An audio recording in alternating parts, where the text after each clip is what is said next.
I am really frustrated with a lot of the people here that aren't queer, or at least as far as I can tell, aren't queer, because it feels like this feels like a lot of like mental, when in reality this is, hey, depending on who wins the presidency, I could end up in a mass grave.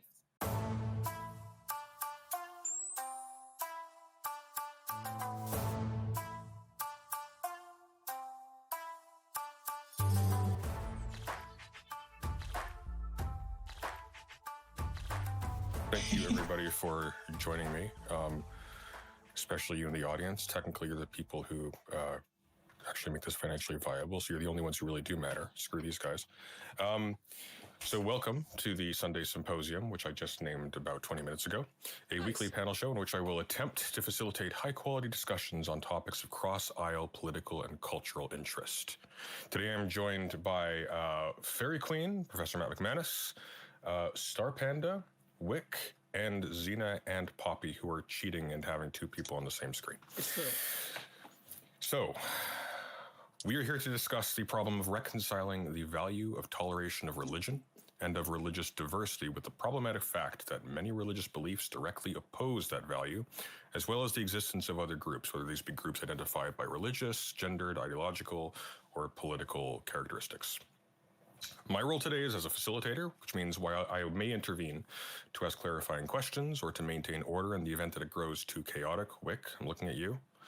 I will not be taking sides or taking part as a protagonist in what follows. So how this is going to go down is we're going to go around the group. You're all going to give a roughly 1 or so minutes long introductory statement so we know more or less where you fall. We're then going to have an hour and a half of open discussion, after which we will be taking call-ins. Now, you are obligated to stay for the call-ins, but it'd be great if you were. If you would like to call in, please join the Discord server pinned in the chat and go into the waiting room, and I will pull you in the order in which you arrive, hopefully. So with that out of the way, let's start from the top. We'll go around clockwise. Fairy Queen, would you like to begin? Thank you. I would. Our topic tonight is, can we reconcile tolerance of religion and anti-progressive religious beliefs? And I will come to all of you in humility in that I don't know, but I am prepared to listen to what our conversation will reveal. I am leaning towards the answer that no, I am not sure, and that it probably depends in some circumstances. Before we begin our conversation, I have a few pitfalls I'd like to ask that we try to avoid. Number one, arguing about what the doctrine of a faith actually teaches. The first reason is that even if the doctrine of the faith doesn't actually translate to an intolerant belief, that does not necessarily mean that people do not sincerely hold those beliefs. So an example would be the classic Leviticus translation of the verse, "Thou shalt not lie with a man as you shall with a woman," right? But if you actually go into the actual word that is used to translate man, and we can go more into depth of this as the debate carries on, it is actually proven, it's not proven, but there are many scholars who believe that the verse actually is supposed to condemn adultery in that context. It is not a condemnation of homosexuality. It's supposed to be a condemnation of adultery, and in some instances, it's also interpreted to be a condemnation of rape, male on male rape. So, but nevertheless, even though that can be an interpretation, it doesn't mean that there aren't people who don't sincerely hold the belief that homosexuality is immoral due to their religion, which means that arguing about whether or not the faith actually is homophobic or is not homophobic is besides the point, right? Secondly, I would like to avoid any literary interpretations, right? So, there's a quote from C.S. Lewis. Any theory which bases itself on a supposed historical Jesus to be dug out of the Gospels and then set up in opposition to Christian teaching is suspect. There have been far too many historical Jesuses, a liberal Jesus, a pneumatic Jesus, a Barthian Jesus, a Marxist Jesus. They are a cheap crop of each publisher's list. I believe I'm running out of time. I don't want to... Thank you very much for the 1 minute long opening, Fairy. I'm sorry. So appreciate it. No, it's I'm sorry. Here are the two things I'd like to ask my fellow panelists, and I can go through the pitfalls later as well. I'd like to know, one, what does it substantively mean to reconcile tolerance? Does it mean that we decry Salman Rushdie when he's stabbed after 33 years after a fundamentalist answered the cry of that 10,000 protesters outside of Islamabad? Or does it mean that we slam Rushdie's work for its insensitivity towards Muslim populations in Europe? Does it mean that we think that the law should not intervene on behalf of a child, of a Jehovah's Witness, allowing her to die on the operating table if parents do not consent to their daughter receiving a blood transfusion. So number one, what does it mean to reconcile tolerance? Number two, I want to inquire on what makes a belief anti-progressive. I know there's a normative understanding. Matt McManus, I'm terribly sorry, Fairy Queen, but I said 1 minute and I gave you an extra one. Matt, you have 2 minutes if you so choose. Don't sweat it. It's all good. Continue. Of course. Well, first off, thanks a lot for inviting me. It's great to be back. Thank you for being here. It's great to have our new panelists and get to meet everyone. Very briefly, like I'm in a kind of a weird situation whenever it comes to this, because as a liberal Christian socialist, I have my own inclinations about this.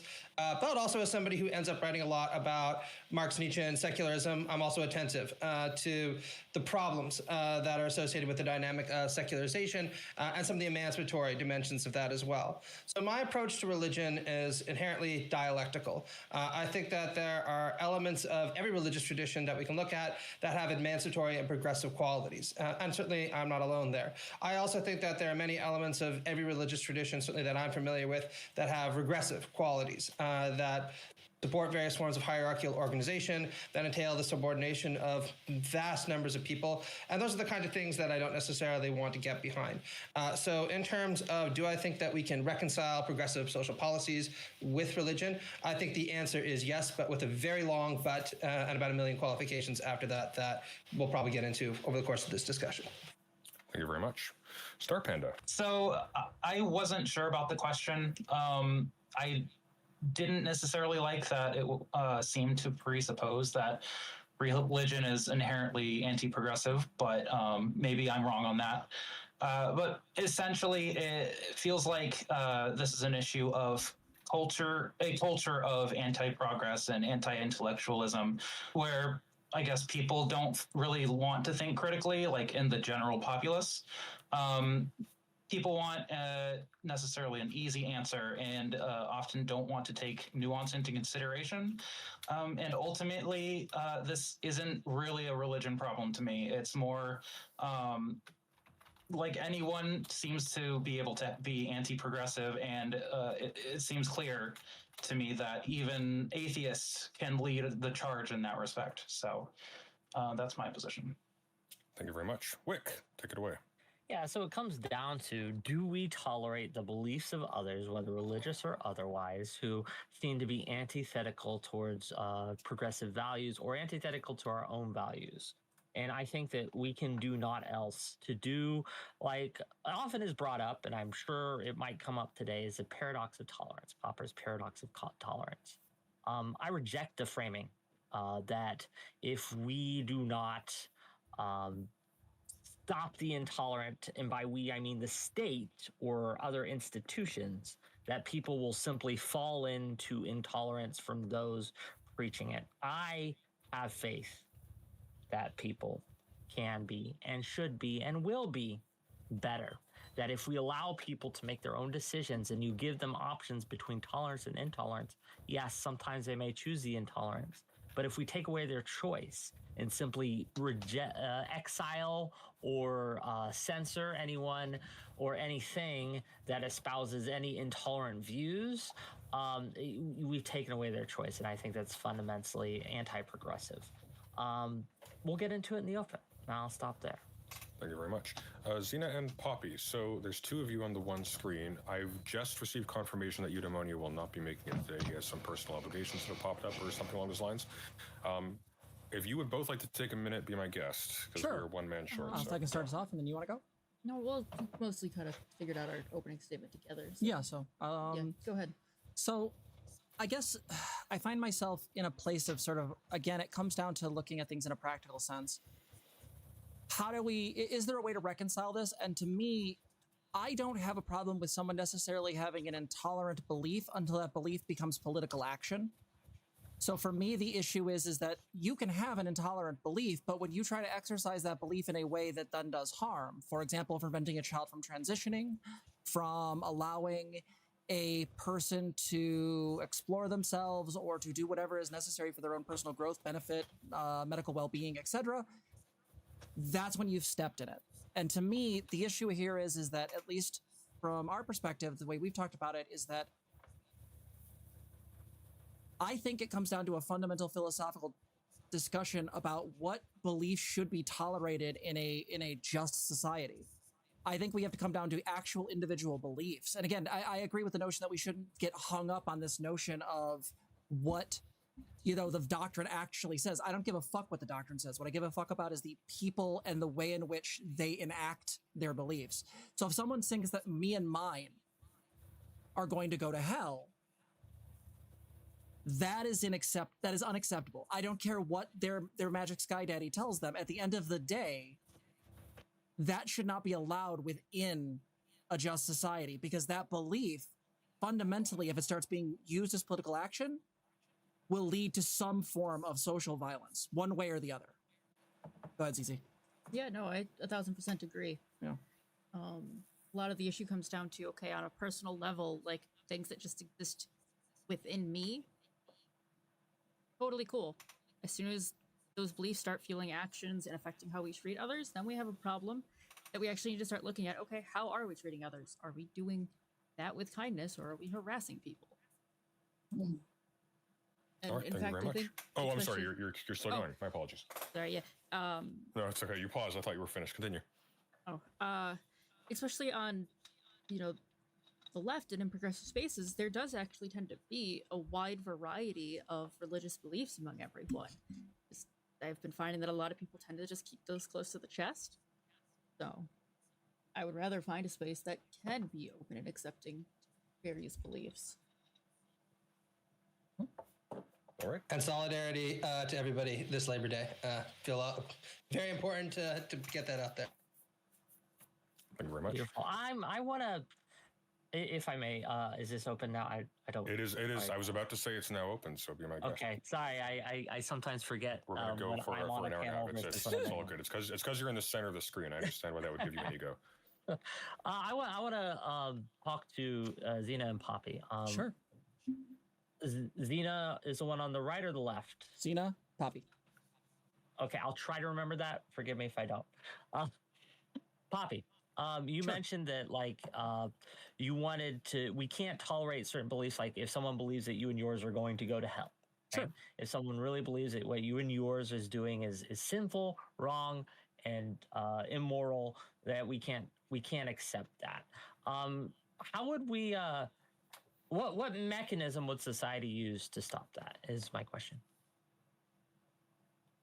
I mean, my joke answer would be putting them in the stocks, but the actual answer would be something more akin to, I think, genuine just social pressure. I don't like the idea of using the state because the state tends to overextend its use of violence. To me, it would be more a question of, by reformatting culture to allow for religious beliefs to exist, but also be willing to temper those beliefs against what are essentially, I would consider forms of spiritual violence. Like to say that somebody is going to hell for being trans or for being gay is a kind of, in my mind, spiritual violence. You're making a claim. One of the reasons why I settled spiritually on Buddhism, I'm an ordained Zen priest in the Hollow Bones, or at least I was until I stepped away, is that Zen made no such claims.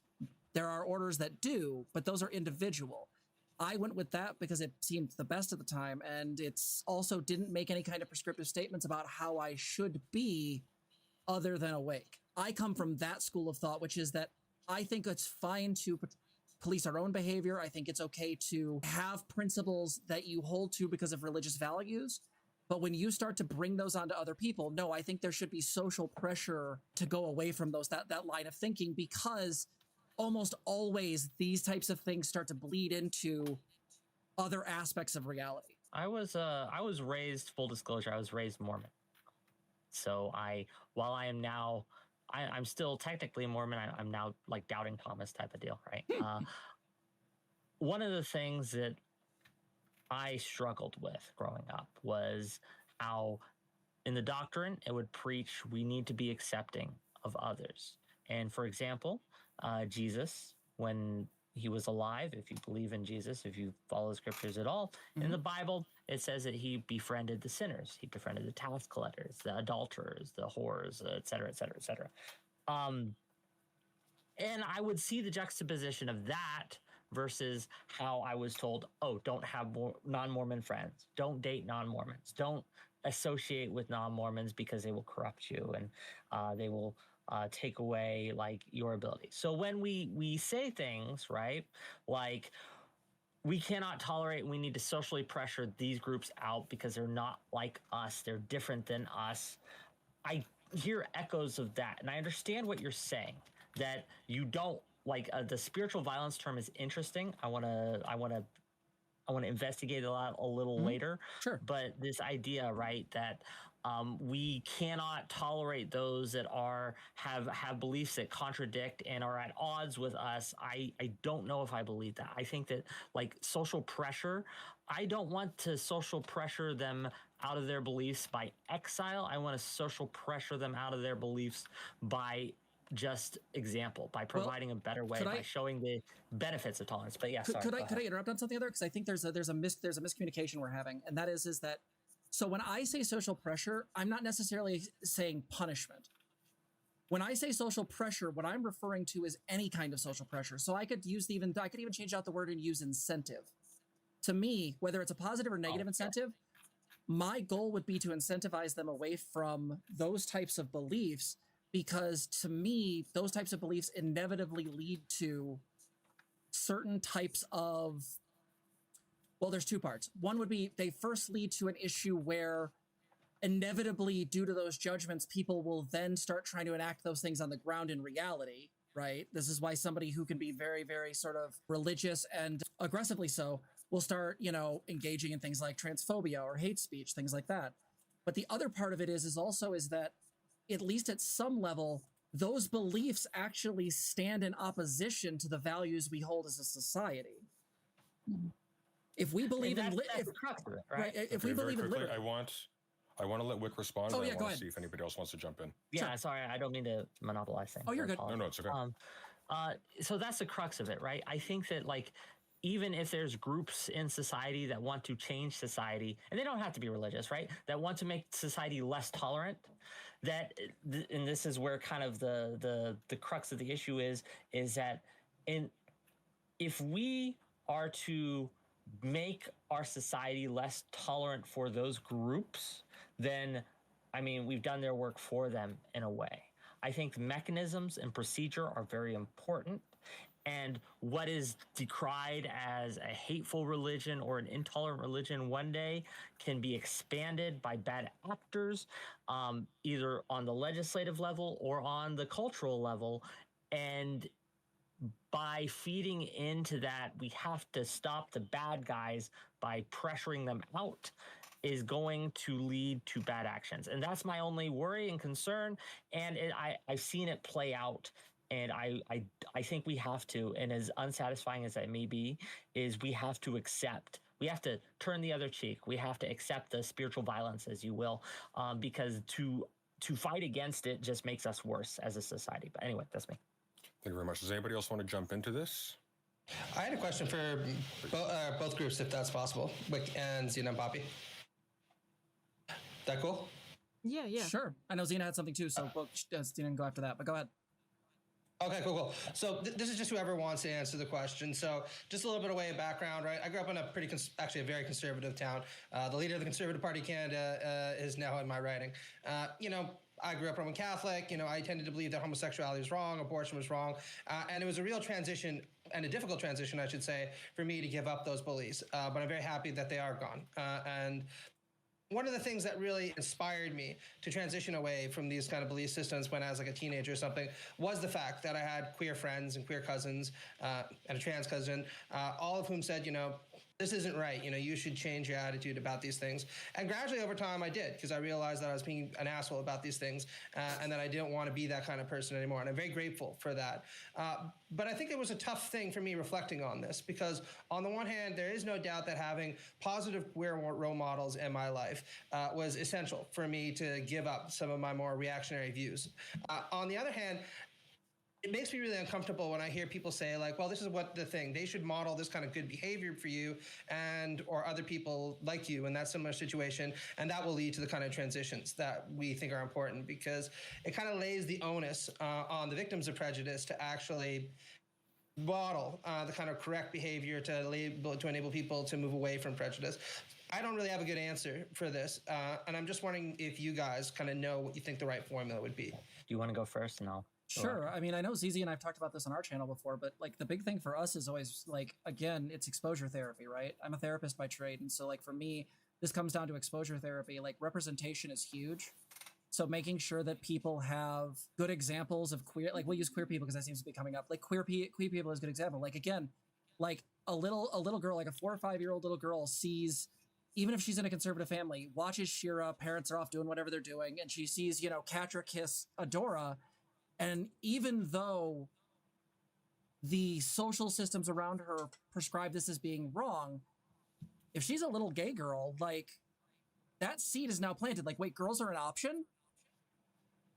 So to me, representation is huge, giving people the opportunity. I am a big fan. It's interesting because like, even though Wick and us seem to come down on a different perspective, we're also a big fan of choice. And so to me, part of the way you create this is by giving people as many options as possible without, you know, obviously creating like the paradox of choice.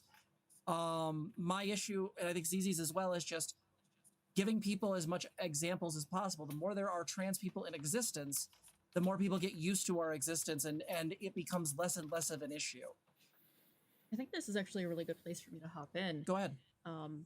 Because part of the thing with choice is that you actually need to have the knowledge to make choices, right? If the only thing you've grown up with is this thing is the bad, then that's all you've got, and that thing is bad.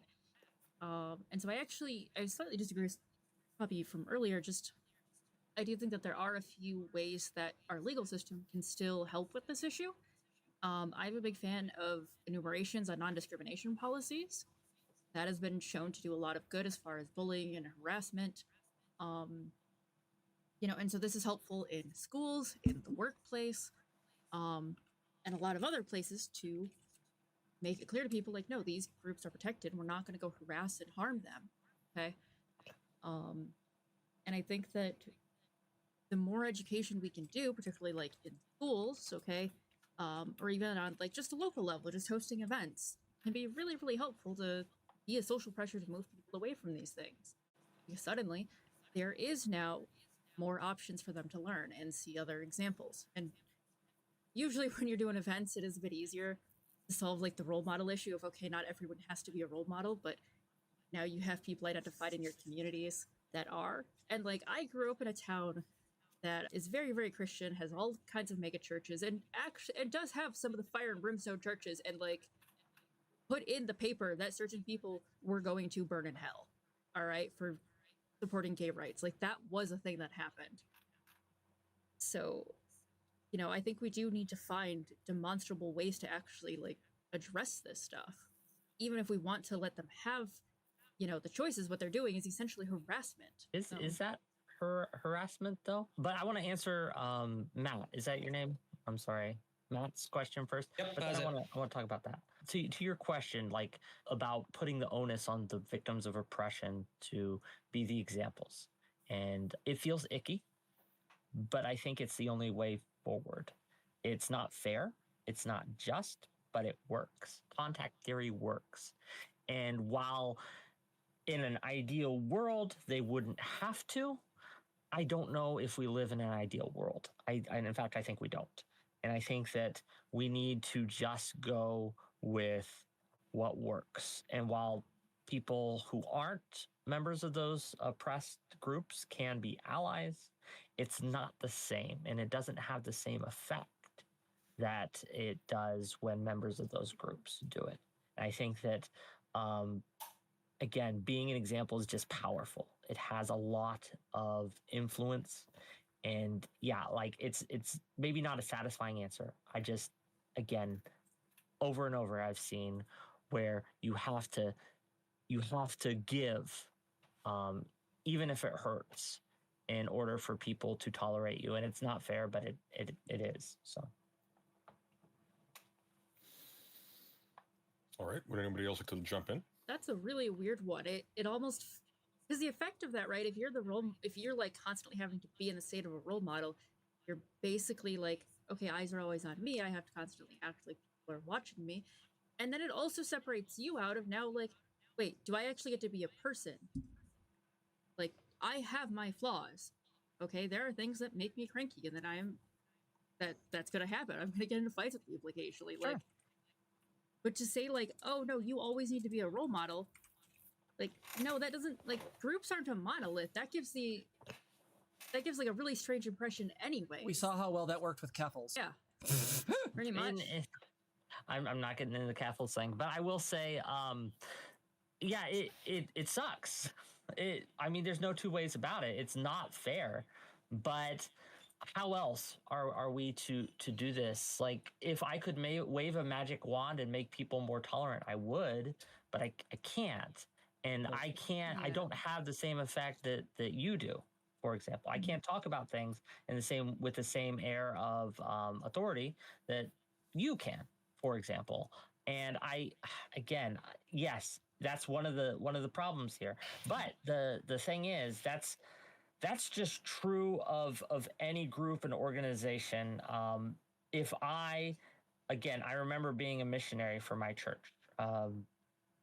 We were told over and over and over again, even if people hit you, beat you, attacked you, you were to not fight back because you represented the church, and that you were part of this. And while it sucked and it wasn't fair, you needed to be a better person. I don't think it's wrong, and I think it's a good thing to be tolerant of others who do bad things to you. To an extent, there's lines, obviously. I think that makes us better people. And if I may interject with a clarifying question,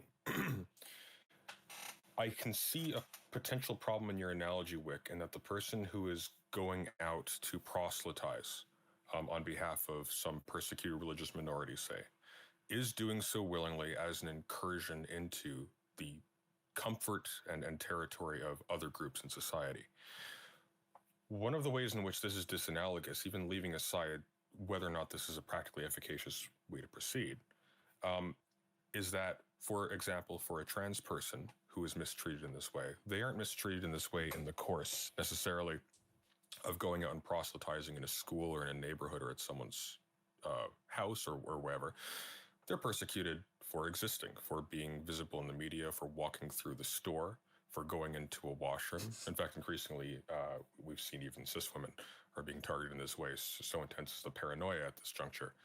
So how do we reconcile this? Because it seems like what is being asked of persecuted minorities who are just living their lives is to take on the responsibilities of a proselytizer, when it seems to me that's a statement that stands in need of some justification. I guess my I just wanted to interject and say, I think Fairy Queen wanted to say something a couple times.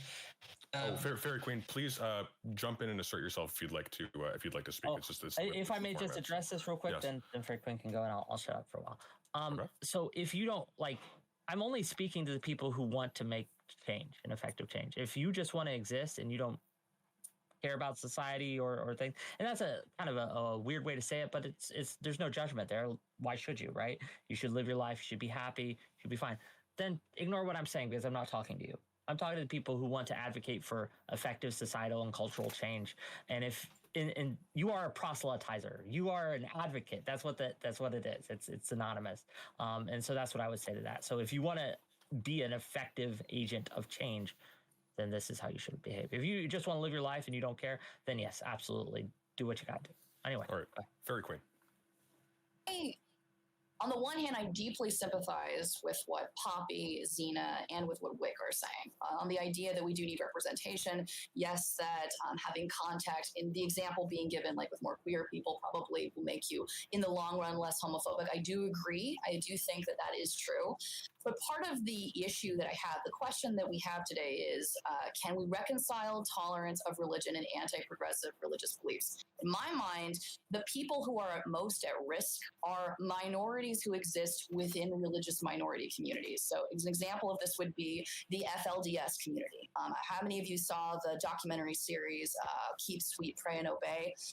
That's, if you haven't seen it, it's not a wonderful series. It's very horrific, but it's about the systematic abuse of teenage girls who were married in these polygamous marriages. Some of them were pregnant at 16. The young boys, the teenage boys, they were run off. They were thrown into the middle of the street to fend for themselves. These people cannot be helped with more representation in media. And I don't know that they can be helped even with representation in schools because of the fact that these communities are isolated in nature, right? And I also was raised Roman Catholic, and I also went to youth group clubs. One thing that I remember that was consistently said within those religious settings was, we are not of the world, we are in the world. This is something that is repeatedly said when you go and you attend certain religious communities. It's that you might live in society, you might live, but you're not supposed to be of it, right? You're supposed to belong to the church, the bubble, right?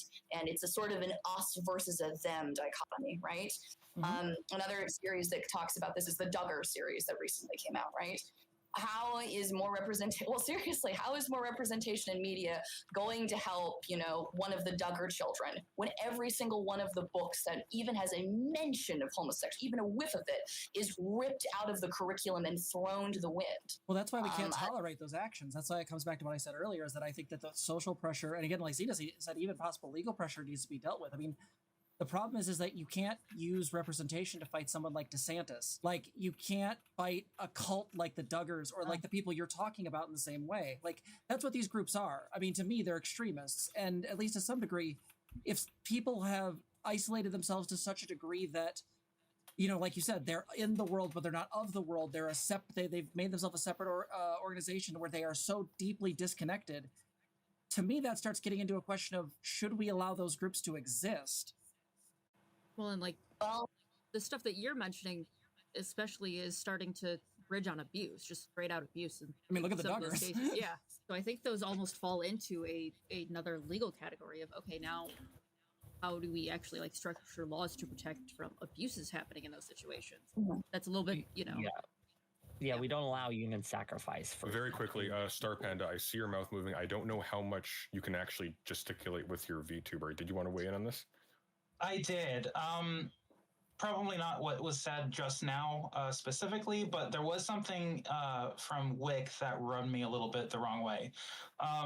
So when you were talking about good role models for certain minority communities, it rubs me the wrong way because even if you do have those good role models, if you're going to, let's say, a very conservative place, they're going to be deep in that sauce. They may see that one person as one of the good ones. So it doesn't really help that much in that way, where it happens with Black communities too.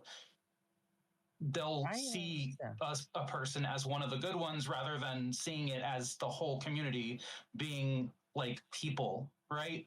So you need a diverse kind of perspectives, I guess.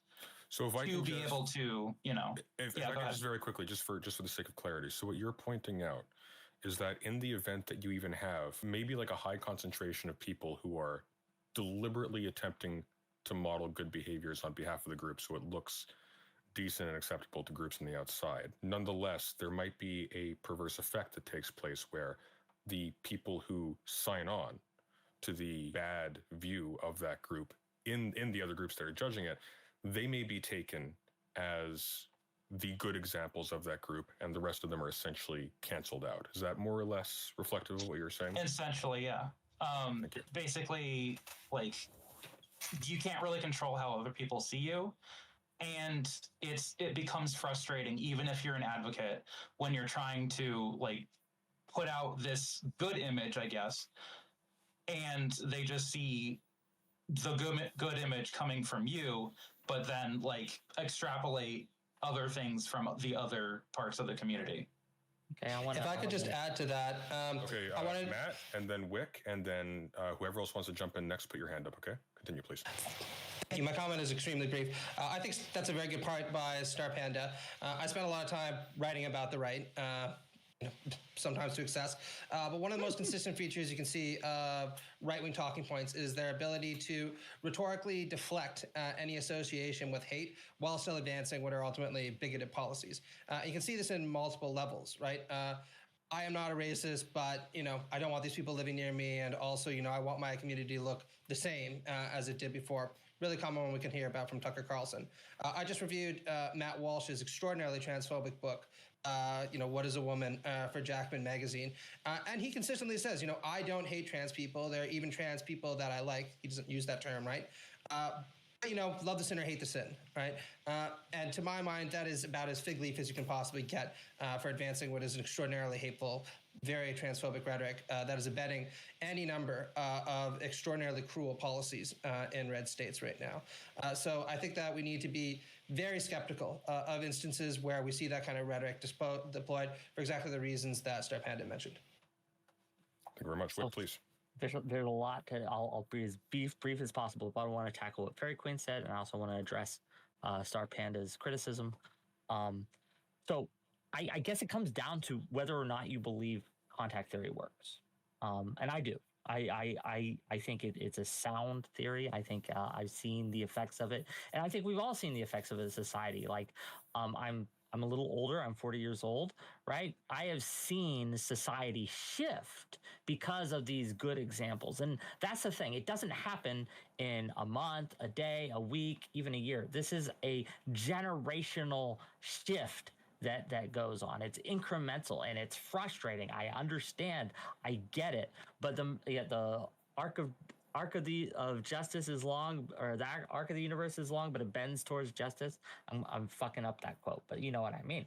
And it's very true. We see through the sacrifice that individuals and groups have made, we have come a long way, and we have a long way to go, but we are much more tolerant today than we were 50 years ago. On almost every metric, life is better today for minority groups in America than it was 50 years ago. So while, yes, it can be frustrating, and then now, because we don't see any shifts, we don't see any changes, and we see some backlash coming out, and we can't ignore the backlash, like the Matt Walshes, the Tucker Carlsons, the DeSantises of the world. There are problems, and what we need to do is take away their base of power, right? The reason that they have influence and power is because they have an audience that wants that kind of thing, that are looking for justifications towards their prejudice and things like that, and their fears. Please go for it. And then Zena and Poppy, you were waiting. Fairy Queen, and then Zena. Yeah, I did want to get to Fairy Queen's point though. Okay, but you responded to one, so I'm going to do is I'm going to let Fairy Queen respond, I'm going to let Zena respond, I'm going to let you come back to it, and then we're going to switch gears a little bit. Fairy Queen, please. Wick. So I don't disagree. I believe, obviously, that over the course of history, that obviously we are in a much better position than we would have been 50 or 100 years ago. I also think that point is besides the point, because even in the golden hill that we are all striving towards, you are still going to have some people that are within, if you promote religious tolerance, who are going to have extremist views on the fringe, who are going to want to self-isolate, who are going to probably discriminate against minorities who are within the minority community. Right?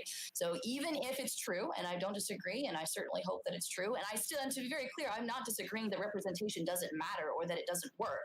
What I'm saying is it is not going to be effective in all cases. And when we're talking about discrimination within these communities, we are talking about communities that are often on the fringe. We're not talking about your average churchgoer. We're not talking about your average person. We're talking about people who have deliberately extremist views. And I do want to respond to something that Poppy and that Zena said. And listen, I sympathize with that, and I agree that, especially with the FLDS and with the Duggar family, clear instances of abuse. But you're going to come into a problem, and this is why I really wanted to interrogate what that meaning of the word an anti-progressive belief really is. This is the reason why I brought up Salman Rushdie and the Satanic Verses, right? That's a very clear example where different people on the sides of that argument had very different ideas on what it meant to be, what a progressive value was, right? So what if, for instance, you go into a community, it's a closed Muslim community, and you have a man, for instance, who has 4 wives? Is that something that we should socially pressure men to not be able to do within our society? Because you can provide that. But if you do, you're probably going to get some pushback that your pressure is Islamophobic and that it's intolerant and that it's a colonial Western attitude that is being imposed upon these communities, right? You're going to find that that's true for many religious communities, which is a concern and something we're thinking about. That's a very interesting point you've actually brought up, Fairy Queen. You know what you should actually look into, though, is not necessarily the treatment of Muslims. You should look in the treatment of Indians in Britain and Canada, in particular, in the last century. It gets really interesting that way. That was. I was going to say Canada has exactly that problem with when we introduced religious courts for family law, starting in the early 2000s in the province of Ontario. So it's not even hypothetical, right? It's a very real problem. Very real difficulty to sort through.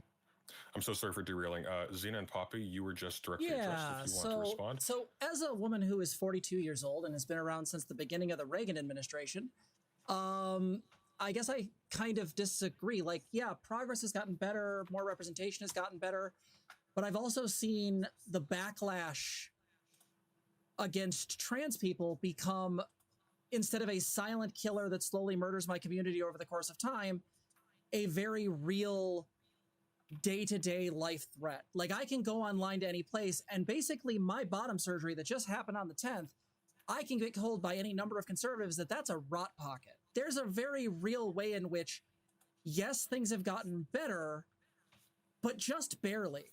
If you look, like, you can go on LGBTQ Nation and look at the list of horrors that the Trump administration did against queer people, and everything Biden fixed day one. Like, one vote, one presidential election changed whether I had certain rights. So to say that, like, it's getting better, no, this is a constant tension and fight. And also, it's not just a peaceful fight through representation, it's also throwing bricks. Like, so part of this comes down to, like, first off, that question is that I reject the notion that it is a simple essentialist. We're always moving more towards progress. No, this is much more complicated than that, because I live it. I literally was in Target last night, and a teenager walked by me and called me Mr., then Miss, then they, them, because he knew it would get a rise, get an interesting reaction out of the two girls he was with. Did it affect me too much? Not really. But it still fucking happened. Now, to respond to the notion about how you deal with that, I guess my problem is that, yeah, I guess I just reject the notion that shutting down intolerant, horrible groups is somehow Islamophobic or, somehow anti-Christian or whatnot. To some degree, we have to kind of take those on the chin in some cases, because at least from my perspective, you're still describing groups that fundamentally are engaging in behaviors and beliefs that, to me, are directly in opposition to what we as a society at least ostensibly claim. Like, again, from my perspective, the Republican Party is in direct opposition, but I'll let ZZ go. Yeah. Go ahead. One of the big things that I want to bring up that I think keeps getting confused in here is we have a whole series on our channel called Harm versus Offense. Mm-hmm. Okay. And so we talk about what actions are harmful versus what is people being offended. And not that the offense is invalid. That's not the point here. Like, no, sometimes you got to deal with, interpersonal stuff. Okay. And so the point is kind of teasing out what's a individual harm or offense versus what is a large systemic harm versus offense.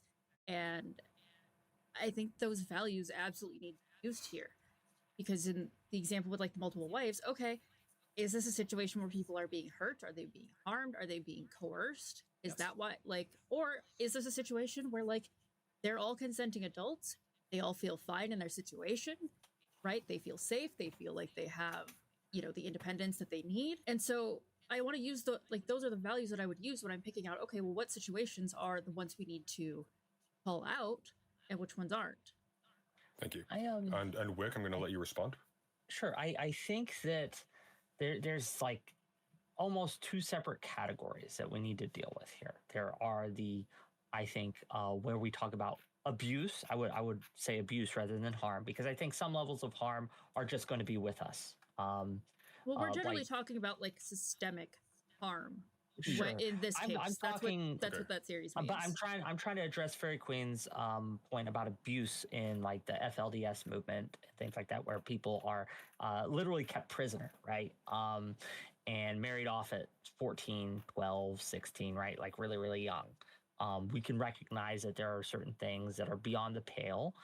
It's not about belief in that case. It's about abuse that we have decided, right? That we are just going to not tolerate. And I think that's a separate thing than a belief. So my separation is I would allow someone to advocate for that thing, to say, hey, I think we should be able to marry 12-year-olds. I would think it's abhorrent, but I wouldn't shut that down. I wouldn't exile.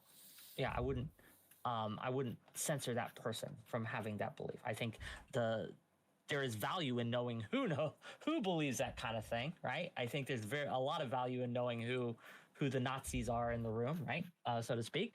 But I wouldn't allow them to act on it, right? I think that society can enforce its laws, and I think the laws of you don't get to perform human sacrifice, even if it's your religious belief.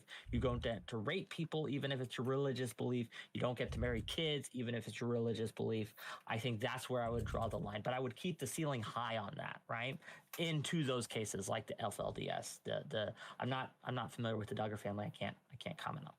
But the FLDS things, the fundamentalists, Latter-day Saints, absolutely. That's a very, very high bar that you need to clear. Someone who marries 4 women, a Muslim who marries 4 women, I don't think that's necessarily abusive, and I think we can and should tolerate, so to speak, with that.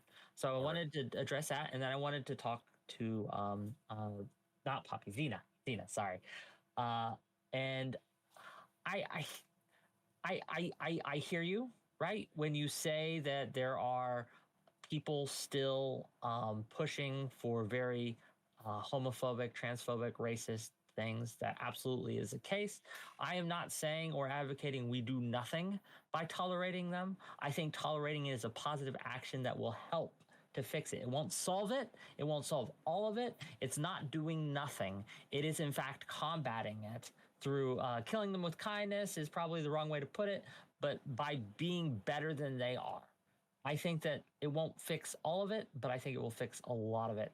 And it's unfortunately going to have setbacks, and it's going to be a long time. You are right in that we can't just expect it to happen. We have to work towards it happening. That's why I advocate for people to be better and to be to turn the other cheek in a lot of ways. Anyway, that's okay. Great, sorry, thank you. I don't talk so much. No, it's okay. I'm going to let Zena respond, and then I'm going to give Star Panda. You've been quiet. If you want to make a comment, feel free. Matt, you too, and we'll go in that order. So Zena, Star Panda, Matt.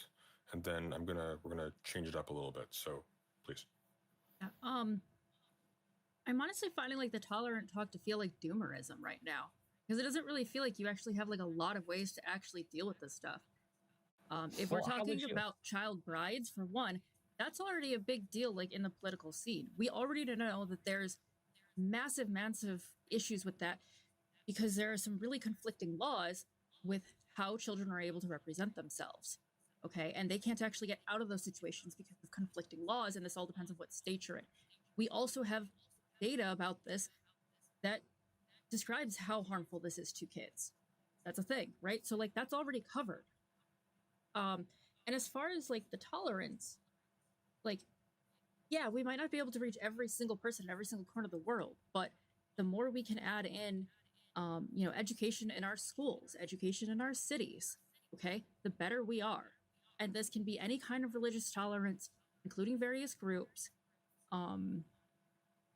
Most schools already have clubs that are geared towards this. There's ones called WISH, Will Intolerance Stop Here. A lot of schools have some form of a gender sexuality alliance or other versions of, diversity clubs, right? And the thing that I would advocate for is absolutely backing them up, giving them more resources to do the work, and also like support policy decisions that some of these groups are working towards. We've had cases where, like, at my community college, we worked with our school to get preferred names on everybody's IDs, and that be allowed. And that was extremely effective in reaching the entire school for, for helping like diversity and tolerance. And we can do similar things with religion and making sure that like everyone actually has access to education about this. Sure. Can I ask just... I was just going to finish up what I was going to say, because we got to let other people take a turn. Yeah, hang on. So, Zena, finish up very quickly. Wick, I'm going to give you a couple seconds to reply. Then it's going to be Start Panda. We're going to proceed as before. Please. Yeah. Right. Damn it, I lost it. anyways, doing this with tolerance stuff, making sure that everyone has access to education, and I would also include access to education, including anyone who is in the homeschool or unschooling or any of those like outside of a public school focus as well, to also address the cases that are on the fringe, like Fairy Queen has been talking about. Okay, Wick, Yeah. brief reply, Just and then we're brief going to question.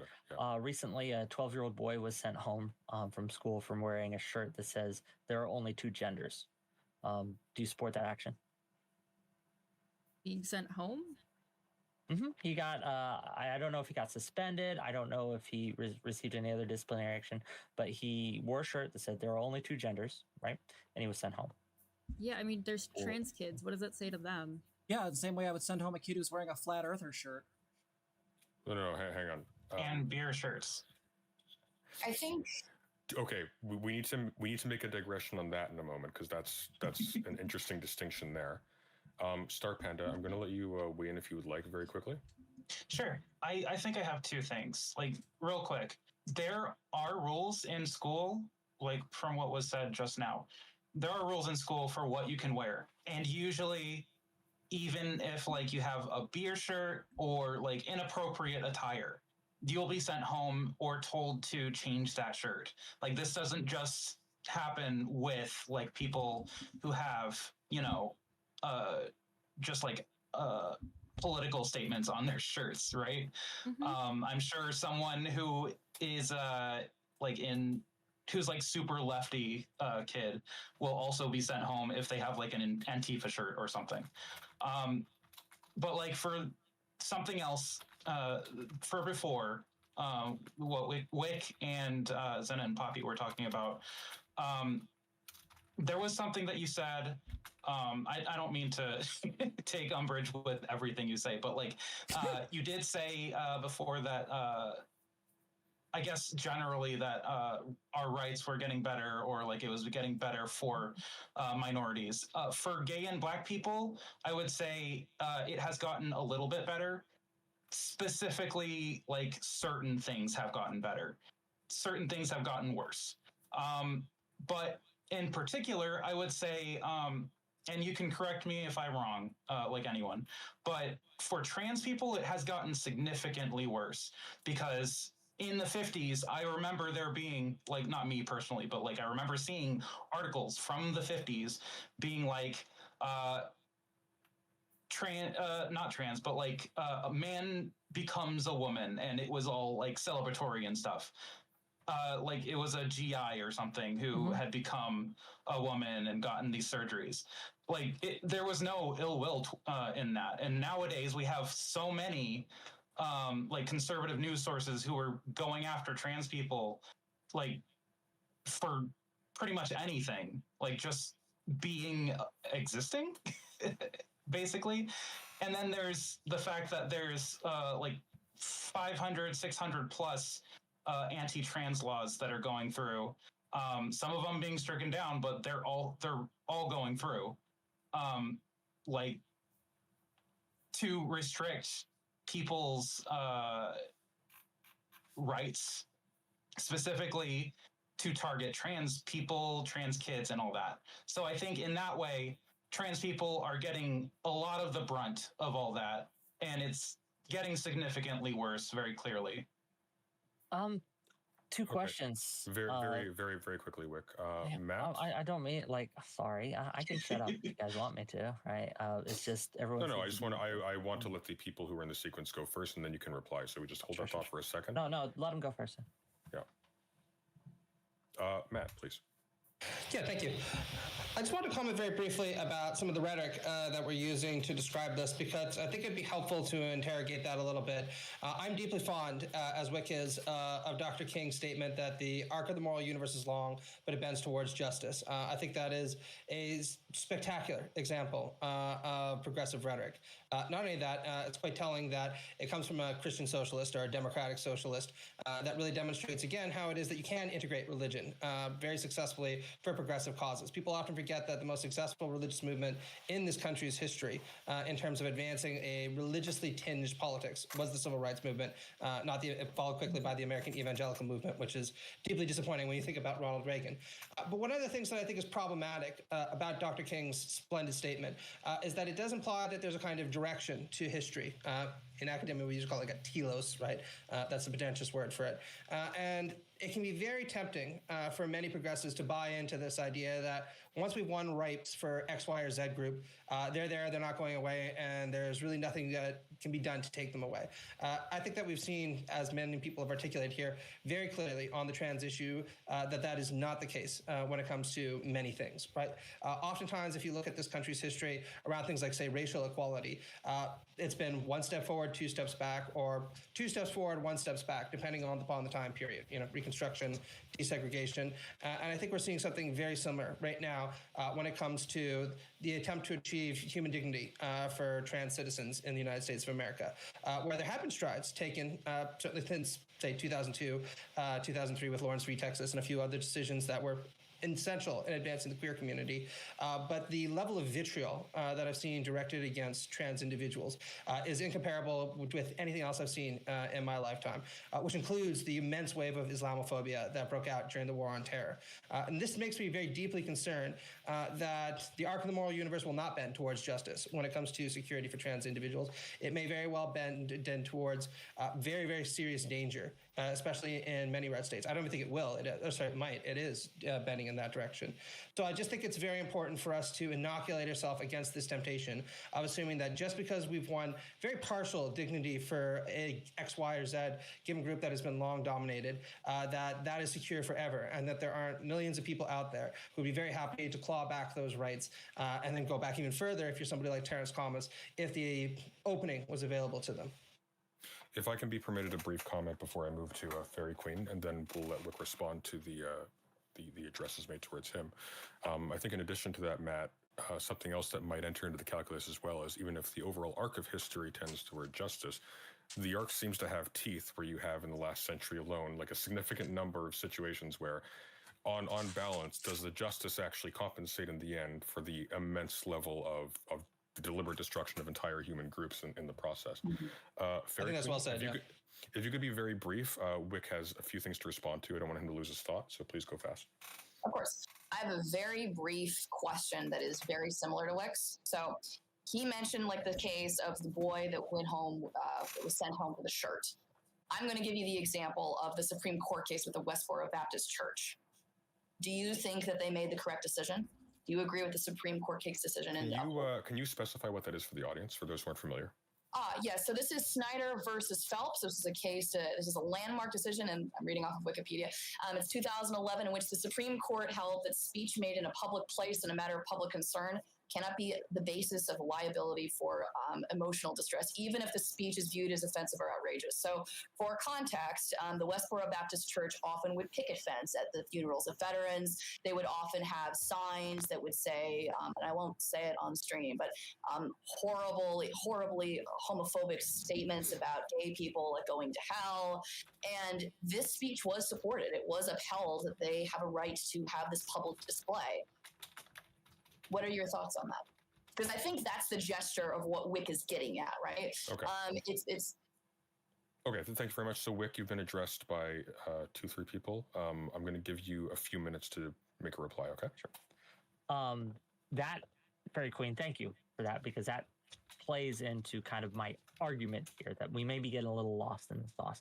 So one of the reasons I oppose almost any legislation to combat intolerance, almost any. There's, again, in extremis, like when kids are being abused and things like that, we can make exceptions.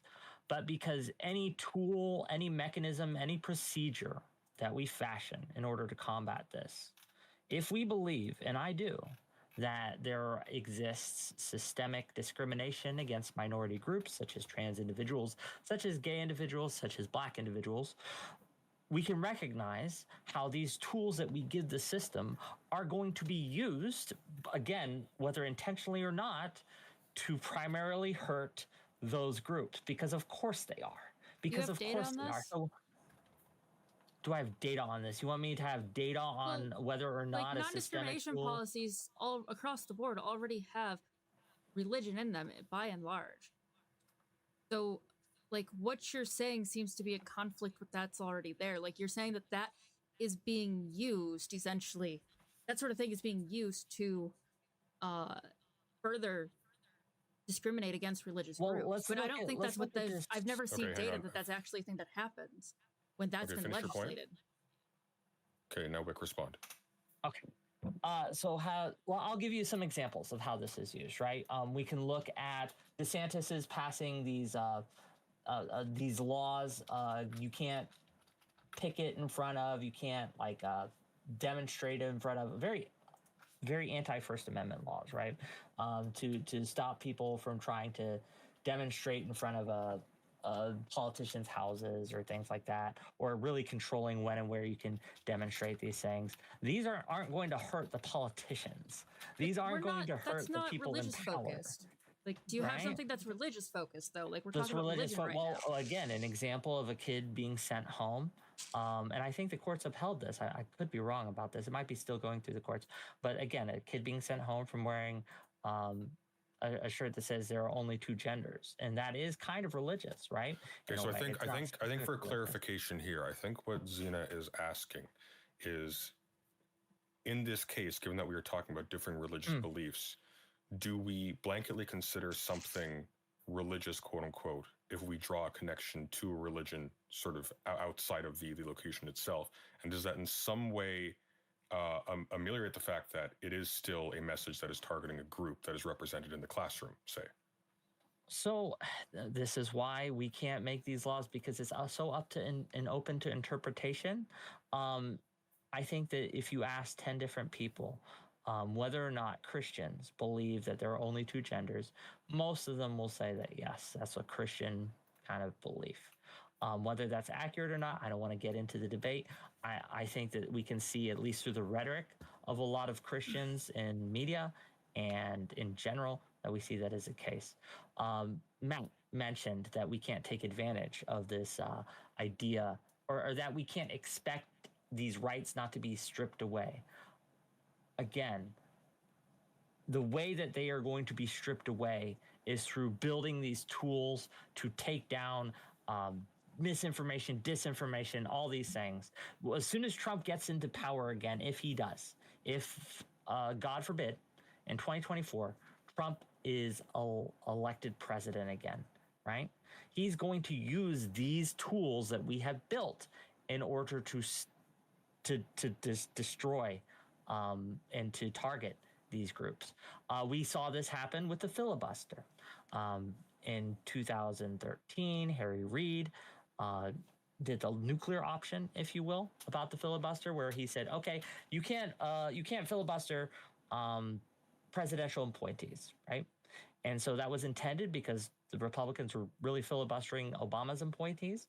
And so Harry Reid's like, no, we're going to shut this out. We're going to stop you from abusing the system like this. Mitch McConnell in 2016 is like, okay, you open this door, we're going to walk through it.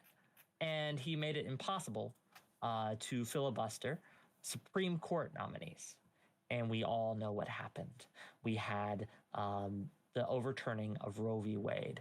And so, while I wouldn't put the blame on Harry Reid for this, I don't think he is directly responsible in that way. We can recognize that he made it easier for the Republicans to enact this thing, that we saw rights being stripped away from half the population because we decided we wanted to change the rules to try to stop this intolerant kind of pressures being. So that's a very recent example. We can go back further if we want. All right. Very quickly, Zena, I'm going to let you reply, and then Fairy Queen. A lot of the Roe v. Wade has something after that too, please. Okay. Yeah, Poppy's got one after me as well. I had my hand up for a while. Do you want to go first? Or do you want me to? Respond to Wick, and then I will. I have mine. To go real quick, the Roe v. Wade example kind of goes against the whole thing that you've been advocating for this whole time, which is that you don't want to use state power to interfere to spread progressive values. Okay. No. Like maybe I miscommunicated. My advocacy is we can't use state power to oppress groups that we find anti-progressive. Right. But that if a group is anti-Roe v. Wade or anti-abortion, like the state's still overruling that. Like that's still a thing. And then as far as all the other examples, like you just brought up a lot of like politician examples, and I'm having a really hard time with this because this is a panel about reconciling with religion, and a lot of your examples aren't really on point. And so a big thing that we've been noticing as trans people is that the laws, in fact, that are supposed to protect people are being used to protect the really toxic ends of religion. The very same policies that are being used to protect trans people sometimes get twisted around to do the opposite. And that's an example that's contradicting what you've been trying to say. Okay, very quickly. Briefly. Just very, very quickly, Wick. Fairy Queen, was your point pertaining directly to this conversation? Not precisely. Okay, can you hold that thought? I'm going to let Poppy go. I'm going to let Wick respond to both of you, and then we'll let Matt go, and then I'm going to let you go, all right? Yeah, so... I think Fairy Queen was ahead of me, so... And then I think Star Panda wanted to say something, so you can put me last. Okay, I just don't want to cut the flow of this. I will try to be succinct. So back to the shirt, because this keeps coming up. Yeah, send the fucking kid home. Like, I'm going to be really clear. This is decided. I don't want to have a debate about genders, because let's be very clear. The DSM-5 clearly outlines that within the notion of gender dysphoria, it specifically outlines that a person who has gender dysphoria either wishes to be the other gender, i.e. within the masculine feminine spectrum, or another gender. This has already been outlined for like the last 10 years, give or take. Like this is literally my job. I literally diagnose people with this so they can get gender affirming surgeries. So like the idea that like that kid gets to wear that, no, I go back to my original statement. This would be like some dumbass kid wearing a flat earther shirt to his science class. No, send that fucking kid home. That kid wears hate speech, send him home. Well, and if anything, actually work with the kids too if you get the opportunity. Okay. The other thing I wanted to add on to is that, so you were talking about should they have upheld that the West Bureau Baptist Church was allowed to say these things? No. We have rules against obscenity. I do not trust a bunch of people in random gowns who get, without any say and without any checks and balances, to make random decisions about what they think the law works to. We already know we have activist judges on the Supreme Court. They have several times gone with freedom of religion as an excuse to allow bigotry. And they literally went back on previously held legal tendencies to get rid of Roe v. Wade. An unprecedented thing in the court. Fuck them. Okay, very, very quickly. Wick, respond briefly, please, and then Fairy Queen. I'm going to try. But this kind of gets, I know we want other people in. I'm trying not to, but I seem to be the only one holding this position. So Well, that's why I'm granting you the opportunity to respond. So I think Zena, right? Zena's the one on the right. Okay. Zena's the one on the right. Yeah. So you mistake. These laws aren't meant to protect minorities. They're meant to protect everyone. And that's the thing. We can't specify these laws for me. Hang on, Zena. Let him. As soon as we weaken this shield for the people you find disgusting and abhorrent, and I don't disagree on a lot of these, right? I think that the Westboro Baptist Church is disgusting and abhorrent. But as soon as we weaken the shield that protects them, we weaken the shield that protects you. It's a shield that protects us all. And that I strongly disagree with Poppy that I think it's okay for someone to have a very wrong belief, unscientific belief, untrue belief, and say, I believe this, I think this is true. I think that because we are so bad at figuring out what is true, we do not have a way to know forever that something is true. And because humans and society and culture in the state are really, really bad at saying this, free speech and freedom of expression is a tool that protects us from being trapped in false beliefs. If it was not for freedom of speech, we would not have the rights that you have today. And to take them away now because we have powers just... Hold that thought. Fairy Queen, you, Matt, and then I'm going to let Poppy reply. Can I have Star a meta Panda, if thing you would like to real reply quick? as well. Can I have a meta thing real quick? As we're going through this conversation, Please. trying to specify exactly like which laws you're talking about or which policies would be really, really helpful, because that's why I'm actually getting lost. I didn't mean to interrupt you earlier. I really am struggling because when we say these laws, that could mean like anything, and there have been numerous attempts over history for stuff. And so if we could just try and specify, We're going to be going directly into that hang on. We're going to be going into that very directly shortly. Yeah, sounds good. Fairy Queen, please. Yeah, you'll have an opportunity to bring that point up again. Fairy Queen, please. Yes. So I am going to come in support of WIC. And the reason why I am going to is because I'm hearing a lot of terms. I'm hearing harm. I'm hearing offensive. You mentioned the word obscenity. I mean, to be very, very clear, like the obscenity test, Naked Lunch passes the obscenity test. Lady Chatterley's Lover passes the obscenity test. A Tropic of Cancer. Like these are all, with maybe the exception of Lady Chatterley's Lover, which I think is a lovely book, which everybody should read. These other two books, I'm sorry, they're straight up pornographic trash, and they were landmark cases that allowed it's the reason why you can watch South Park and why that doesn't fall underneath the obscenity law, right? So I'm not sure why we're bringing up obscenity when it seems that we have plenty of things that are able to get by just fine, right? But they aren't prosecuted or persecuted for obscenity law, simply for being offensive. Number two, I've heard the word hate speech. It depends on where you are. I don't know. I'm assuming by the lilt in everyone's voices here that you are either American or Canadian, though I obviously don't know that for certain, right? But it's worth mentioning that. Okay, Canada? Okay. Well, it's worth mentioning that at least in the United States, I just quickly Googled, I don't think hate speech is technically a legal term in the United States.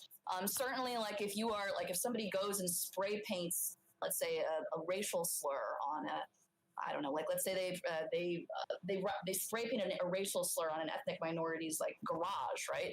Obviously, that's something that they're going to be arrested for, but that's not because they're not allowed to write the slur. It's because they have trespassed, first of all, on the person's property, and it's because they're harassing them, right? So talking about hate speech, that's going to necessarily apply to where you are located in the world, right? If you're in Canada or if you're in the UK, you can probably reasonably talk about the hate speech laws. I don't know. I don't think they were arguing the legality of hate speech. Well, but I think that it's important to talk about the legality of it because we're talking about the involvement of the state in what you're able to say and what you're allowed to think or believe. Right? So we're talking about this in a school setting, aren't we? But we're also talking about schools are the state. Schools are run by the state. Okay, hang on. Let these two develop this a little bit. Continue, please.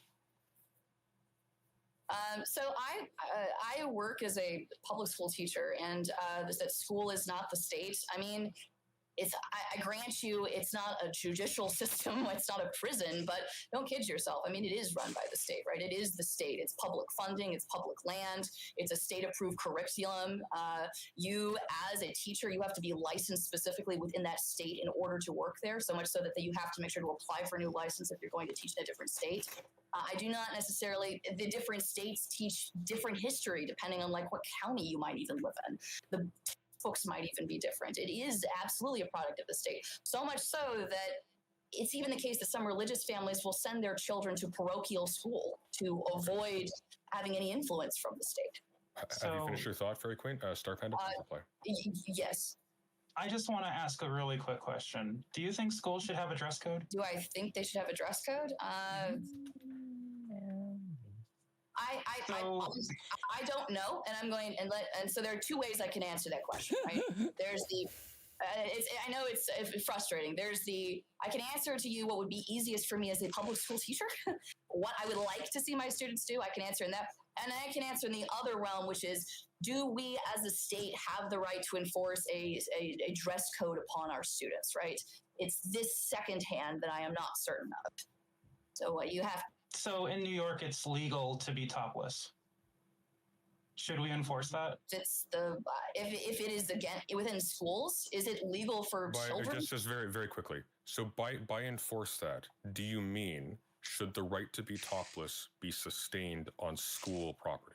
Yes. Because all it takes is one kid taking a picture with a cell phone, and that becomes child pornography. Hang on. I would assume that the answer to that is no, for the same reason why. Just because you have the right to go buy a beer at the local bar doesn't mean that Johnny, who's 12, gets to go up and slam back some Jack Daniels, right? Well, there are some rights that you as a child, you may have them as a human being when you reach the age of adulthood. You don't have them when you walk into the school gates, right? We do, the rights that you have as a child are different than the ones that you have as an adult. Right. You don't have those rights when you walk through the school gates. So when you have some kind of a speech, when you have some kind of speech on your shirt, which will cause distress in certain people, I think they should be allowed to send that kid home. Well, to be very clear, I don't think so. I looked into the legal background for this case, and I don't think that the legal reason why the kid is sent home is because it causes emotional distress within the classmates. The reason why, a corollary to this is a student that comes to a school that has the Confederate flag on their shirt, right? As a different example. The reason why can I very quickly? I don't mean to interrupt you, but I want to reorient the discussion a little bit. Suppose we flip the example, and I'm curious how you both would carry this forward. Because I think there seems to be two things that are sliding in here. There's the inappropriateness of the dress wear, and then there's the nature of that inappropriateness, whether it's because it causes offense, whether because it targets a group, whether because it's intrinsically obscene, something like that. When I'm listening to this conversation, the immediate flip side that I hear that sort of melds these two sides together a little bit is it was very distressing at one point in time, or such was the argument at least, for there to be black students in university. True. So how, in the light of that, how would you parse this out? How would you parse these different things out? What would be the precise reason that you would give for why the offense of one should be permitted and the offense of the other shouldn't, or whether blanketly they all shouldn't be? Could I weigh in on that, actually? Because that's related to the comment I want to make anyway. Be my guest, then Fairy Quinn, I interrupted you, and then Star Panda, please reply. Continue. Okay, so I think this is actually at the heart of the conceptual and normative puzzle that we're trying to sort out here. And there are two things that I wanted to say about this. The first is that there is evidence that compelled integration does work and does have positive and ameliorative effects in the long run. Now, on the LGBTQ issue, there isn't as much historical data to draw upon, but let's take the issue of desegregation of schools along racialized lines. It's very important to note that this was not brought about as a result of long and tedious arguments that eventually compelled people to abandon segregation, right? We could very well still have segregation as far as many people in the South are concerned if it wasn't for Brown v. Topeka, where the Supreme Court essentially said, it's over, move on, get on with your life. It's just in a different way, but go on. Sorry. And then, Dwight Eisenhower, against his own inclination, forcibly sent troops, basically told George Wallace that, it's not going to really matter, and gradually schools were integrated over time. And it's worth noting, to build upon Wick's analysis, Danielle Allen has a very good book on this called Talking to Strangers, where she talks about how it was actually a combination of legal reforms coupled with the fact that people were now compelled to interact with one another on an interpersonal basis that led to very marginal shifts in attitudes that gradually compounded over time. And the example she gives that actually speaks to Fairy Queen's point is that for a lot of students who went to these schools, now segregated, this would be their first encounter with a white professional who was treating them sometimes a little bit coldly, but with a certain degree of respect because there was a white teacher. And the same is true inversely, where a lot of whites felt that, well, we now have to interact with blacks, and our attitude is going to have to shift in response to that. And the ties of loyalty that emerged as a result of this are gradually, according to Allen at least, what ameliorated the circumstances. So I don't necessarily think that that's an either or in terms of should we use the state to compel integration, or should we look to interpersonal examples and the social cultural realm. I think the two can go hand in hand, as it very much did in the history of this country when it came to racial issues. The other thing that I want to say that I think makes us uncomfortable is that these kinds of examples of compelled integration and compelled liberalization are the ones that the right is very adept at weaponizing to try to accuse the left of hypocrisy, which is what I think that many of us are concerned about here. And I'll just give a good example drawn from the post-liberal tradition, since I know Eudaimonia isn't here. One of the arguments people like Adrian Vimuli, very famous legal scholar, Catholic, will make, or Patrick Deneen, very famous, conservative intellectual, will make, is listen, liberals are just as intolerant as conservatives because if they get their hands on state power, they will use it in order to ban the expression of conservative views wherever it is that they want. The only difference, therefore, between liberals and conservatives is we are open about the fact that we have a theological viewpoint that condemns certain kind of activities, and we are willing to use state power in order to advance that, whereas liberals aren't willing to be honest with themselves or others because they constantly flip back and forth between saying we're neutral and we want to be tolerant and allow everyone into these spaces and saying, no, you're not allowed to do this and you need not apply. And I think that that is a bogus argument. I certainly think that there are gradations of toleration that one can show in a society, and that liberalism and progressivism, and indeed democratic socialism, does a lot better at integrating people regardless of their background and normative views, certainly than a socially conservative Catholic or evangelical state would. But it is a tricky puzzle that we have to think through. And I do think that a combination of held integration by law and the use of state power with interpersonal examples and a shifting cultural conversation on these issues is probably the way things are going to go, and the way that we're eventually going to get to the shining city on the hill that we all seem to be wanting the United States to become in Canada. Thank you very much. Fairy Queen, I interrupted you. If you wanted to respond first, you have the prerogative. Thank you. I do want to shift away, and I agree. I understand why we are discussing these interpersonal case by case, like the Confederate flag shirt and like the kid that was sent home with the shirt. But the gesture of the question, the reason why I brought up the case of the Westboro Baptist Church, right?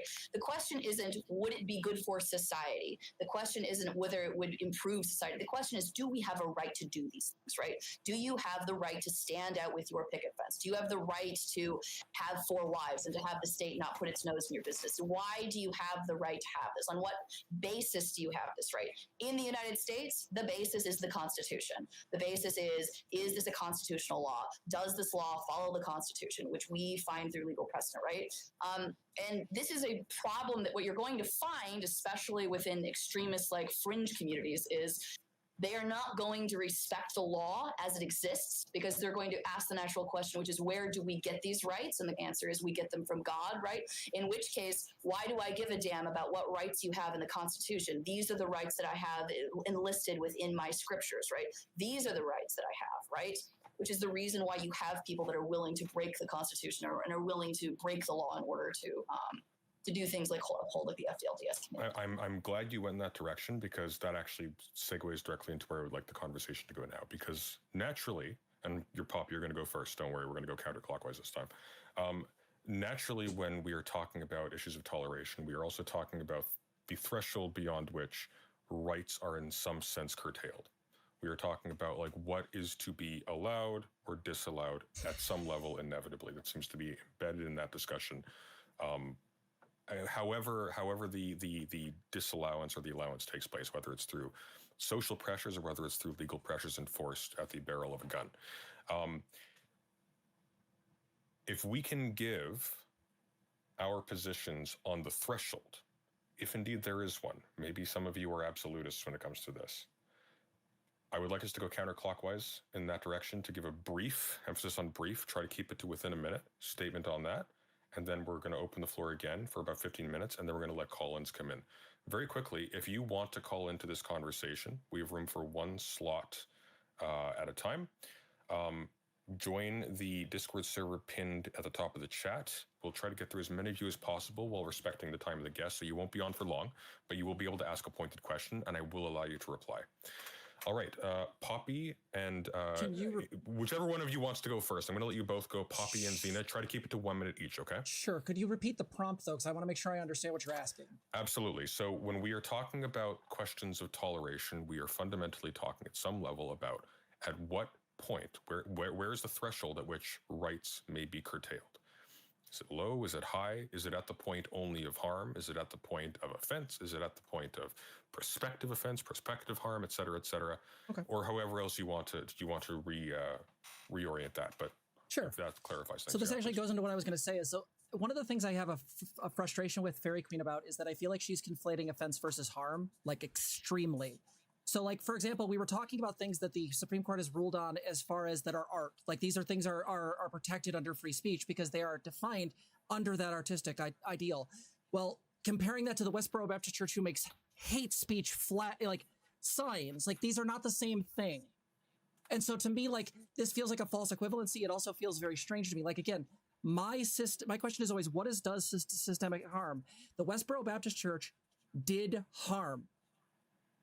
The people who are making the laws against trans people, my people, are doing harm because they want us to commit suicide and die.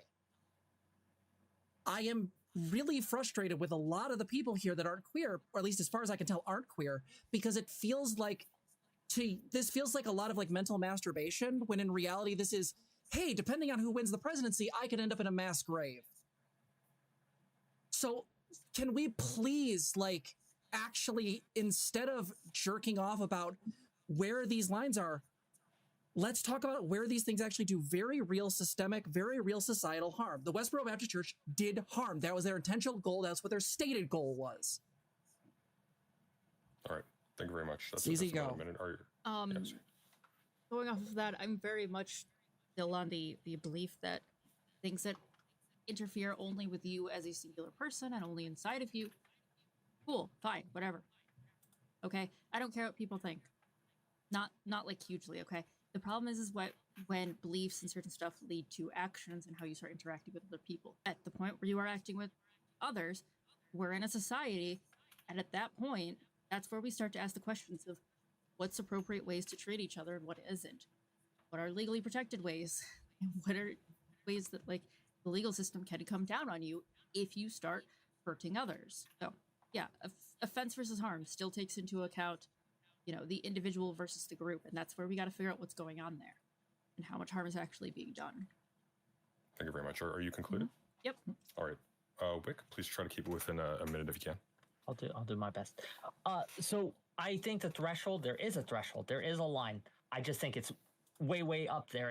It's very, very high. I allow a lot of harm to be done, right? I think that we should allow, society does not have the right, just because there will be some harm, to stop all these things. We cannot save people from all harms. We simply cannot, because to try to do so will be an even greater harm, in my opinion. Where I know this will be frustrating, but I don't know where the exact line is. I don't. I am not smart enough to be able to make that distinction. I don't pretend to be. I can point out extreme examples, as these are obviously over that line, such as, again, child marriage. I would like the state to step in for that, right? Human sacrifices, you know, things like that, obviously. But the Westboro Baptist Church did harm, but I think that trying to shut them down would, in the long run, do more harm. And that's my statement. Okay, it's a good line to end on. Star Panda, please. I apologize. Can you repeat the question again? Absolutely. So when we're talking about questions of toleration, we're talking about questions of, at some point, there's going to be a threshold beyond which you curtail someone or some group's rights to some kind of action. Where do you think that threshold lies, or should lie, if indeed you do? Maybe you're an absolutist about these kinds of things. You don't think the law should curtail verbal positions or ideas at all. I rather suspect that's not the case, but just laying out the question originally.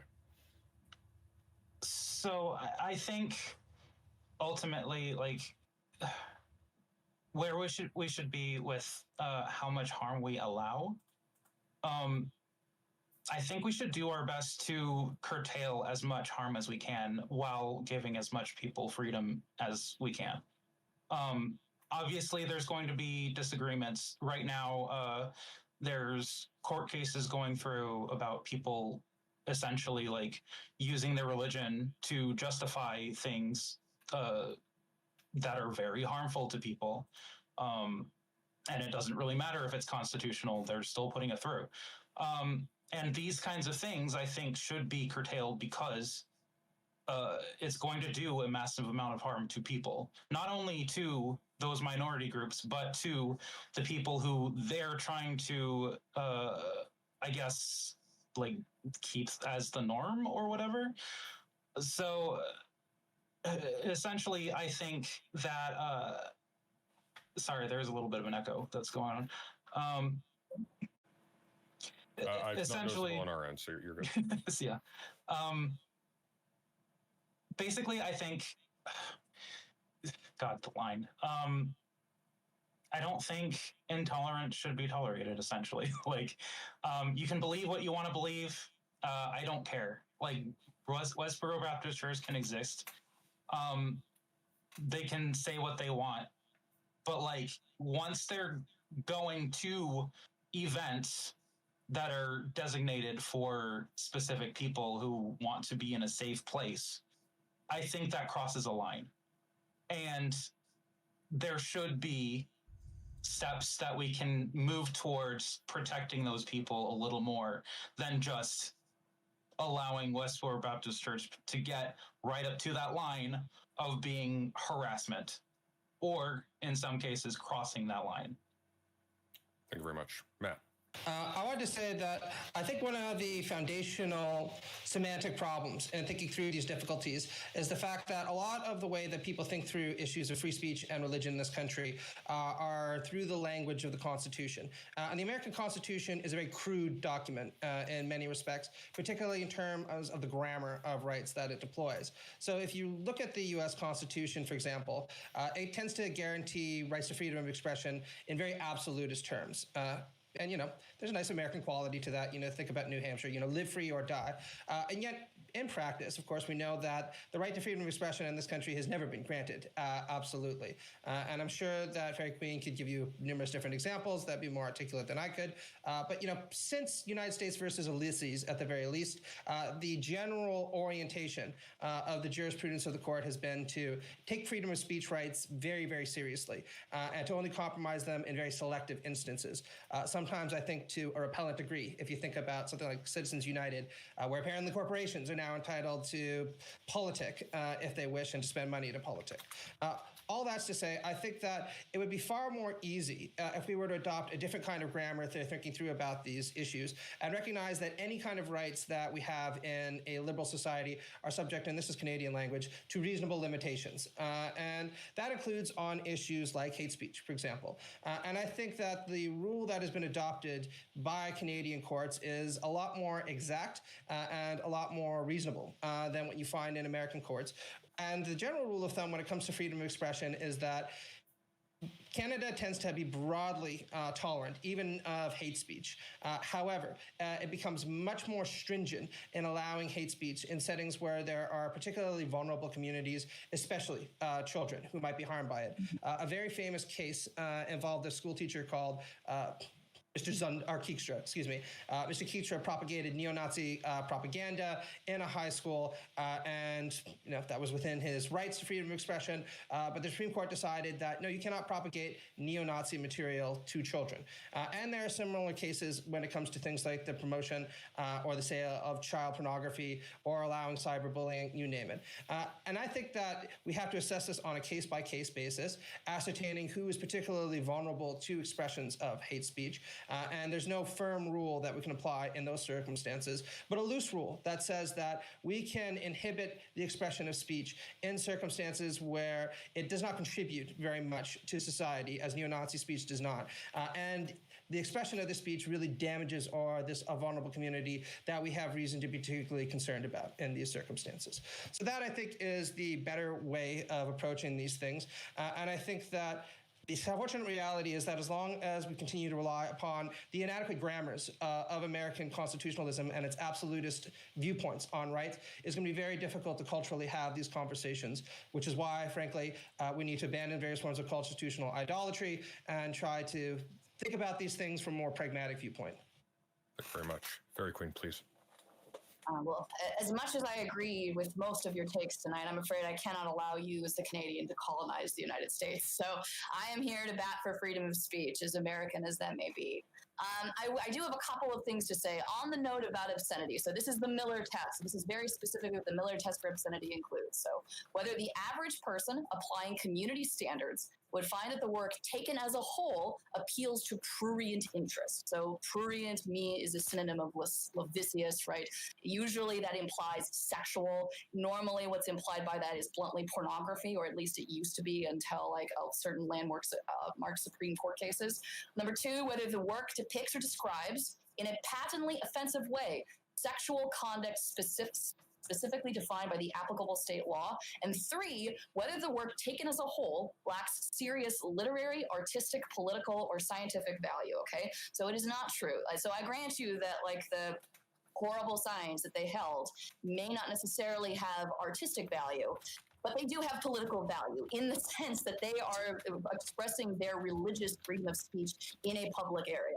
And the other fact of it being that even though it's extremely offensive, it's not strictly sexual, right? This is not they are not showing like huge giant billboards of naked people, for example, out in public, right? So I'm not sure why we would think that, and I think that's a misinterpretation. Accurate, All right, hang on 1 sec. Keep going, but that's not accurate. No, hang on, Zena. Let her finish her point, and then I'll let you reply. Okay. Well, I apologize, Zena, but I literally am reading directly what the Miller test is. That is the Miller test. That is what the Miller test is. What you're saying about the Westboro Hang on, no, Baptist Zena. I'm letting you all go around and make your statement, so I need to let her do that. Continue. But secondly, the question is, at what threshold do we restrict someone's freedom of speech? Is that, or restrict somebody's rights? Is that sort of the question? Is it more directed at freedom of speech or rights? Is that feels like we're discussing? Finish your statement, and I'm going to let you do it back and forth. Yeah. I would say, to broadly address the question that you proposed, my answer is at the moment that your right violates somebody else's right? That's the minute that you restrict somebody else's ability. You have the right, for instance, to go in to buy a gun at the local store, right? You don't have the right to go to somebody's house and just shoot up the windows, right? You have the right to write as many offensive things as you please. You just don't have the right to go and to distribute them in a school, right? Thank you very much. Zena, did you want to make the first comment? We're going to run for open discussion for 15 more minutes to try to keep it brief. I don't really want to make like a commentary so much as like, I wish there would be more stepping in when people say things that are just blatantly false or inaccurate about a situation. Like when you're talking about the Westboro Baptist Church, no, they wrote awful, awful things on their signs that were like obscenities or sexual, horrendous. Like it was not pretty. Okay. Am I allowed to use the F slur? No. Okay, no, I'm good. streaming on Twitch, so That's I'm checking. That's why I asked, because I was about to say, what is the political value of calling me that? And so, like, I think my thing is like, if we're gonna have this discussion, like, we do need to actually like be accurate about the stuff that we're talking about, because that's where I'm taking issue. I don't want to interrupt you, but like, if you are outright saying things that are false about a situation, that is utterly misleading to the entire conversation. So I am specifically referring to the sign, and I will not say the slur, but God hates, fill in the slur word at the end, okay? That is not a sign it is a derogatory statement. It's a hateful statement. It's a disgusting statement, but it's not a sexual statement. That's not the only It doesn't matter that it's sexual. It still does harm to the community. Well, that's what I don't understand. Also, that wasn't the only kind of signs that they had. It doesn't violate the Miller test. That's why. I don't care about the Miller test. I'm using these terms in a generic sense, not in a legal sense. I'm talking about how do we actually prevent people like me from dying? Because that's the problem. Like again, does that sign? No. I want to be respectful. Wait. Finish your sentence, Poppy, quickly. Yeah. Let me just say this really quickly. Again, this is again the mental masturbation thing. We're getting lost in the weeds because again, it's not real for you people. I don't understand this. This is so strange to me. Like again, we have neo-Nazis in 2023. These people want us dead. And you're talking about, well, it doesn't meet the Miller test. No, it's still obscene to me. It does harm. Very quickly. Fairy Queen, if you could clarify in your response what the relevance of the Miller test is to this particular conversation as it pertains to this case. Well, I believe Poppy specifically claimed that it violated obscenity law. And no, that's not what I said. I believe you said it was obscenity, which is why I'm focusing on the Miller test, because it's supposed to judge what is obscenity and what's not. No, it was obscene to me. I didn't say it was against obscenity as the Supreme Court sees it. I apologize. That was a misinterpretation. I thought you were saying it was illegal because I was saying it could be under that. To me, that could be under that thing, because to me, if we don't allow things such as child pornography and other things because they are demonstrable harms to society, why the fuck are we letting these people do this at military funerals? Can I chime in real quick? I think the thing with me, Zena, and Poppy is we don't care about the legality of anything right now because essentially we are being legislated out of existence. So, like, I don't care about what laws you bring up. I don't care, like, what you're saying about what should or shouldn't be legal. Like, they want to kill me. I don't want to die. Yeah, pretty much. Yeah. Okay. If I could weigh in on that for a second. Let him go first, and then because I have a lot to say. So, please. I just want to say, first off, I do think that based upon my own presentation, I'm absolutely in agreement with you that the law should be doing everything it can to abet and support the trans community and the queer community. And there's certainly ways that we can go about doing that, one of which will involve, I think, transitioning the way that we think about rights and rights to expression in this country along the ways that I'm talking about. Saying that, I do think it is important to look at this from a legal standpoint because having a firm kind of comprehension of what can be achieved given current context will better allow us to use the law strategically and tactically in order to achieve the kind of gains for the community that you're looking for. And the reality is that it's a very difficult course to chart right now because the judicial system is becoming increasingly reactionary and, as you know, is dominated by 6 Supreme Court judges who have very little interest in supporting the LGBTQ community. If we look at the Dobbs decision, we see Clarence Thomas actually chomping at the bit to roll back LGBTQ rights. So I don't think that there's anything wrong with asking what can we expect the law to do in these circumstances and how can we chart the right legal course going forward. But that does mean being clear-eyed about what is obtainable at these moments. I almost have to paraphrase Gramsci right now, right? Optimism of the will, pessimism of the intellect when it comes to something like law right now. With all due respect, I don't care what's, attainable. Like, my dreams for attainable are like whatever I can do to keep myself safe, right? And if the law doesn't allow that, then I'm going to do whatever I can to make it allow that. What would you do to someone who held a sign like that? To someone? Yeah. What would Nothing. You do? On a interpersonal level or a legal level? Either one. I mean, interpersonal level, I would punch them in the fucking face. Okay. Or stare at them very disapprovingly for a while. I'm sorry. When you're at them disapprovingly based, okay, that's when fair, when your right? belief is that, like, because of who I'm attracted to or who I am is going to send me to an eternal damnation of fire, that's crazy talk. So guess what? I'm going to push back on that. Sorry, I don't care about religious beliefs in this regard. Like, I feel like we're being very protective of this in a way that makes no sense. So maybe I can very, very, very quickly. So Wick, please make your response. Sure. So the reason that I care about it, because I agree with you, it's horrific. I don't disagree that these are things that we want to get out. Matt, I think we need a separate discussion at some point on your views on hate speech and free speech. No commercials on my beyond. That's beyond the scope of today's. I just fundamentally disagree with you. But to address Poppy here and Star Panda as well, the reason that you should care about these processes is because these processes are how we get things done. And unless you want everyone individually deciding when it's appropriate to punch someone in the face and when it's not, and I don't think we want to return to vigilantism, because that led to lynchings and all sorts of horrific things done in the name of righteousness, right? Then we need some sort of process, communal system in which we educate these things and say, okay, in these cases, we can perform some sort of state level of censure or violence. In these instances, we cannot and should not.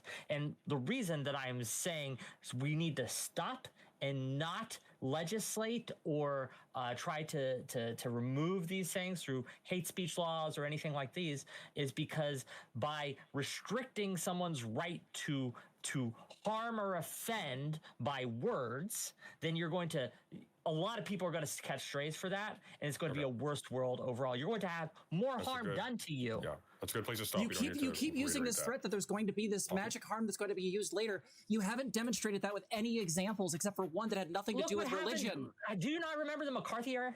Right, I do, and that had nothing to do with religion. Can you please give me a religious example where that's come back later to bite us in the ass? Do you see how this could be analogous, right? I understand how analogy works. I'm very, very knowledgeable about that. Okay, but again, can you give me an actual example? Do you think that the Hispanic people who were Jewish? Again, I still feel like this is fear mongering. I really appreciate it. It's great. Okay, fair enough. I think no more Mr. Nicewick. You said you would kill yourself because of the sign. No, I said I would punch someone in the face. Talk about fear mongering. No, I'm talking about I would punch someone in the face over said. I'm saying that those signs lead to people dying. If they're allowed to, I love being misrepresented. This by clearly a liberal who has no spine. I love it. Okay, Zena did not say she would kill herself because of the sign. She was pretty clear. She kept saying they want us dead. We're going to true. No, but hang on. But the invocation of I will commit suicide because of the sign, that's wasn't actually in anything that she said. So just I never said this. Please be honest. God. All right. So it seems that the interesting point that we're kind of spilling all around here is at what point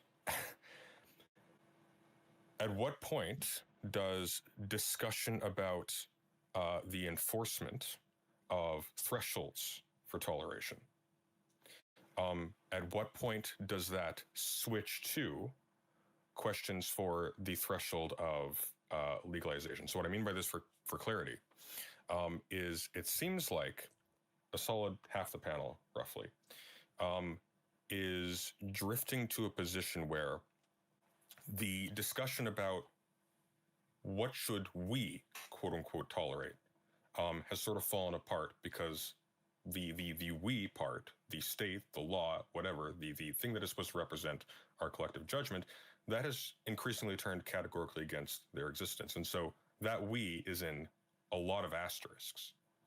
At which point now it becomes a question of tolerance in the form of, do you abide by the social norms that allows that we to sustain in a normal situation? It's a long-winded way to put that, but I hope that was more or less clear. In your closing statements, I would like you to comment on that, about the investment in the collective enforcement of thresholds of toleration. Where does that end? And at that point, what do you do? Does that make sense? It does. Is everybody following that more or less? Because I can understand if you had trouble following that. That is my pathology. We're going to start from the top this time, and we're going to go back and forth. So, Matt, if you want to go first, then it's going to be Fairy Queen, then it's going to be Zena and Poppy, then it's going to be Star Panda, and then it's going to be Wick. Thank you. So, how long do I have? Just try to keep it brief, a minute-ish, okay? Sure. I think if you look at the history of this country, it has consistently demonstrated a willingness to take the kind of steps that are needed to move in a progressive direction. But I also think that if one looks accurately at the history of this country, it's also demonstrated quite consistently that it is willing to take as many steps back as it is forward, and sometimes more steps back than it is forward. And I think that looking clear-eyed at the history of progress in the United States demonstrates that there will invariably be some combination of state-imposed integration and shifting cultural norms, which will occur in order to bring about a less homophobic and less transphobic society. I don't think that there's any silver bullet that is going to get us there, and I don't even think necessarily that the same policies should be applicable in one place that they would be in others. However, I do think that when it comes to evaluating which rights to prioritize, we need to recognize that there are going to be certain circumstances where certain rights might be qualified relative than others in a process of rights balancing. And I think in these kind of circumstances, the most important imperative that we should follow is to try to ameliorate the conditions of the most vulnerable individuals in our society, particularly children, and particularly trans and queer children, who I think are being very, very vulnerabilized at this point. And that's inevitably going to produce some pushback from religious groups who might say things like, listen, you're inhibiting my social freedom by not allowing me to, for instance, pass legislation that would allow me to be more active or more militant in expressing my homophobia. And I think as liberals and progressives, we need to acknowledge that there's some truth to that, right? Adrian Mule's freedom is being limited if we say that he is not allowed to pass an ordinance which will admit him to discriminate against LGBTQ people. But what we should respond to that is by saying that the freedom of your right and your freedom to discriminate matters far less than the freedom of this individual to live their life as they see fit, with all the dignity and all the equality that should be attended upon that. And these are going to be difficult choices, and I don't again say that I have the answer in every circumstance. I need to think about it on a case-by-case basis. But that should be the overall principle I think that we should adopt when trying to adjudicate these extremely painful and very difficult issues. Thank you very much. Fairy Queen, please. If I understand your question, Sunday, just to be very, very clear, you're asking what if the state is opposed to your existence and thus does not recognize you as an individual that is deserving of rights? Is that the same? That seems to me where the stakes are dividing here. We have one side, because this was a challenge that was laid forth by Poppy and Zena at one point. There's a skin in the game question here, where one side is able to say we with the assuredness that there is a we, and the other side is not. So if you can comment on that. Well, I will invoke Martin Luther King again, and this is the last speech that he gave before he died. And one of the things that he said just before he walked off the stage at the podium was, all we say to America is to be true to what you said on paper. If I lived in China or Russia or any other totalitarian state, maybe I could understand the denial of certain First Amendment privileges because they have committed themselves to that over there. But somewhere I read about the freedom of religion, of the freedom of press. Somewhere I read the greatness of America is to protest for your rights. The reason why the Civil Rights Act worked, the reason why they were able to push that through, the reason why that movement worked, wasn't because Martin Luther King merely claimed that it was harmful or merely claimed that it was offensive. It was because he consistently argued that these laws were illegal. That's why he uses the word illegal injunction. He is stating that, in fact, despite the fact that the United States has had a long history of discriminating against Black people within the United States, that on paper, Black people were included as a part of that we. And that in order for the law to be properly applied, they had to be considered to be a part of that we. And I think that that same principle applies to trans people and applies to the struggle that many queer people are facing right now at this moment. All you have to say is be true to what you say on paper, right? If you live in the United States, that means that you get to be treated as an equal citizen with equal rights. You live in Saudi Arabia, I'm sorry, that's going to be a different story. Thank you very much. All right, Zena and Poppy, one of you go, and then I'm going to switch to Star Panda. I'm going to switch to Wick. I'm going to let the latter one have the final word, if that seems fair to everybody involved. Yeah. Okay, excellent. Fine. So All right. in 1933, the Institute of Sexology was burned by the Nazis. And the reason I bring this up is because we keep talking about what's legal and what's that. My enemies don't give a fuck what's legal. They will wield the systems of power as a means by which to kill us. We've had people in Texas talk about making lists of trans people.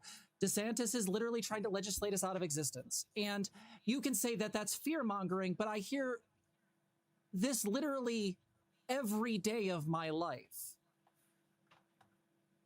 To me, I think the issue that I'm coming down to is that the problem is that everyone wants to be rational about this. They want to say, oh, it needs to be equal. We can't be hypocrites. It needs to be legal. If it's what it says on paper, then this is what it should be. But these are irrationally held beliefs by people who hold them with hate, and then they use their religion to justify this garbage. To me, your faith stops being valuable when it leads to harm towards others. And to me, the Nazis had very deeply held beliefs that then led to them burning down the Institute of Sexology, using those files, and then hunting down every single person there and putting those people in camps because we were the first ones to go. So again, I just have to be really clear that, like, right now, as somebody who is deeply afraid to go to a red state, a lot of what you guys are saying is falling on deaf ears. I'm good. Okay, thank you very much. Star Panda. So, I really enjoy the conversation that's going on. Like, I know it's gotten a little bit heated, but like, I enjoy the conversation with people. Like, I don't think you guys are having any ill will or anything, but like that. What I will say is that, like, when I said I don't care about legality, it was true. That's not my job. Like, I'll leave that to ACLU and whoever else is doing that in the courts, because like, I can't control that. I don't have enough knowledge. I don't have enough of that to like do anything about that, you know? And when you're asking me to think about that, what you're really asking me is to be civil about what we do in the face of people who want to kill us. Like, they're literally trying to legalize, or I'll say this, in Florida, they have a law where you can legally leave a trans person to die if it is on the basis of religion or a belief. And those kinds of laws should be unconstitutional, but they're still there, right?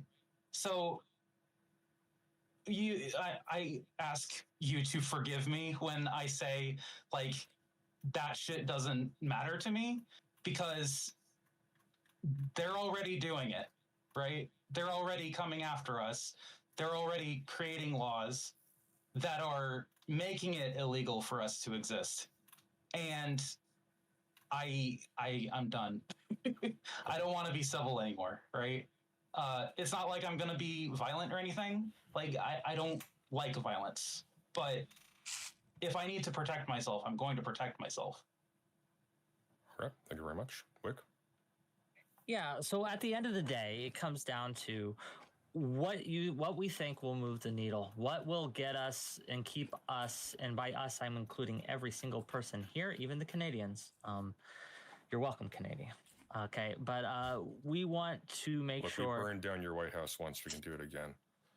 We want to make sure that everyone has dignity, has the right to be wrong, and the right to say what they honestly believe. Now, when it comes to actions, we can step in, right? If someone's coming to your house to take you away or something because of any reason at all, we can step in and say, hey, don't do that. We're going to stop you from doing that. But if someone wants to be wrong, I don't think we should come in, step in, and the state should stop that from happening. Hate isn't bad just because it happens to you. Hate isn't bad just because it happens to an oppressed group. Censorship isn't bad just because it happens to a oppressed group. These things are just bad, regardless of whether they happen to a bad person or a good person.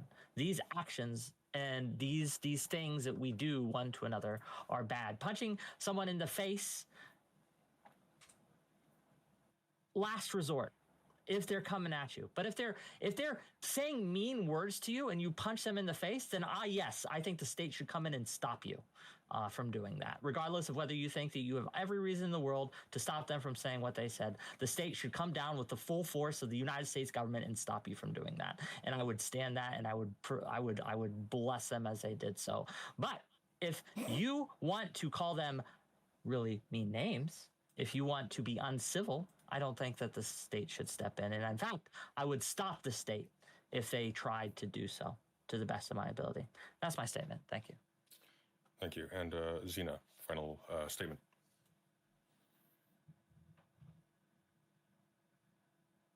So, on the matter of having skin in the game, I still look at this stuff as offense versus harm and look at where the harm actually is, and making sure that our response to things is in proportion with that. All right, it's one thing to say that something is words. It's another thing to understand what those mean words lead to. Okay, and we do have data in a lot of situations of how this applies. You can look at, trans kids, or how Muslims are treated across the country, or any other demographics.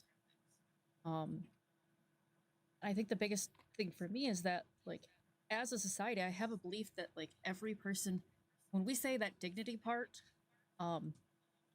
people all have needs. We all need to show up to public and go in public in some format and get our groceries. Okay, we need our car fixed, or we need transportation, or we have to show up to work. And without valuable, legal and social protections, a lot of us will just get harmed. We will lose our jobs. We'll be discriminated against at work.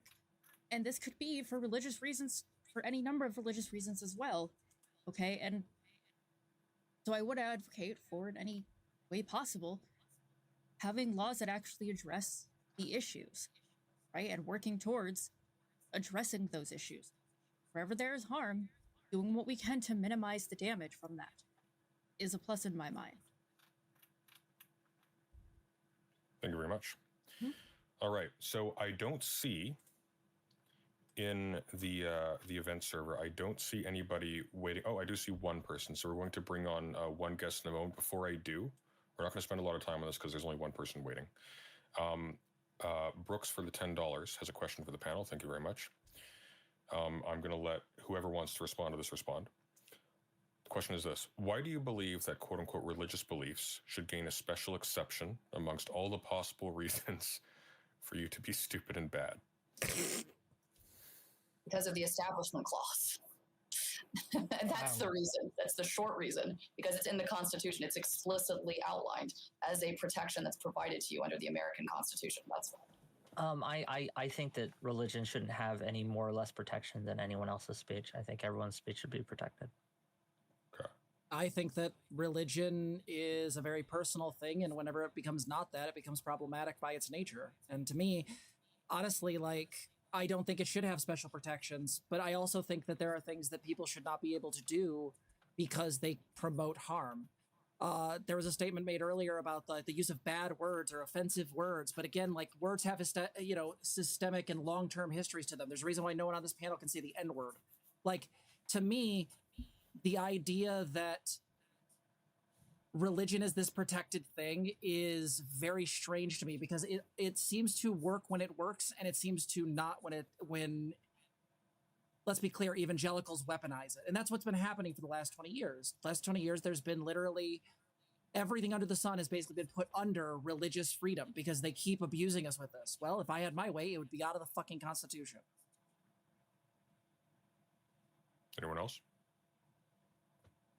I think that religious speech is important speech, and I think it's because the grammar of religion, or sometimes called the grammar of assent, is meant to express what each of us individually and indeed as communities take to be of highest concern or ultimate concern, metaphysically, normatively, and spiritually. And I think that therefore we should cherish our ability to interact with one another and to share our religious beliefs. However, I do think that there are limits to one's right to have one's religious viewpoints expressed within the law, particularly in a liberal and progressive society.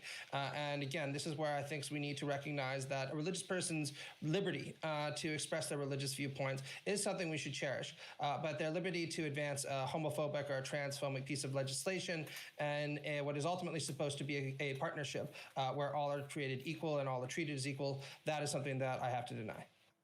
Okay, thank you very much. Is anybody else? We do have some callers waiting, so if you don't, we can move into that. But if anybody else wants to respond to the question. What was the question again? The question was, why do you believe that religious beliefs should gain a special exception amongst all the possible reasons for you to be stupid and bad? And of course, we'll extend that to maybe you don't. So I think, I guess generally, I'll answer this question. I think religion should be able to be followed if they so choose. I think people should be allowed to be stupid. But when we cross that realm into it harming someone, I think that should be curtailed. And when we talk about harm, we're not talking about, somebody's feelings are being hurt. That's not what we're talking about. When we talk about harm, we're talking about like substantial harm to oneself. Like these laws that are being made, threats to our lives. And when people are gathering and let's say holding signs up, saying awful things, saying we should kill ourselves, I think that is extremely harmful to people, in general, not just the minority group, but if these kinds of ideas spread, it can spread to constitute other groups being discriminated against. And then it depends on whether you're on the in-group or the out-group. And I'll just leave that there. Thank you. Zena, did you want to say something, or shall we move on?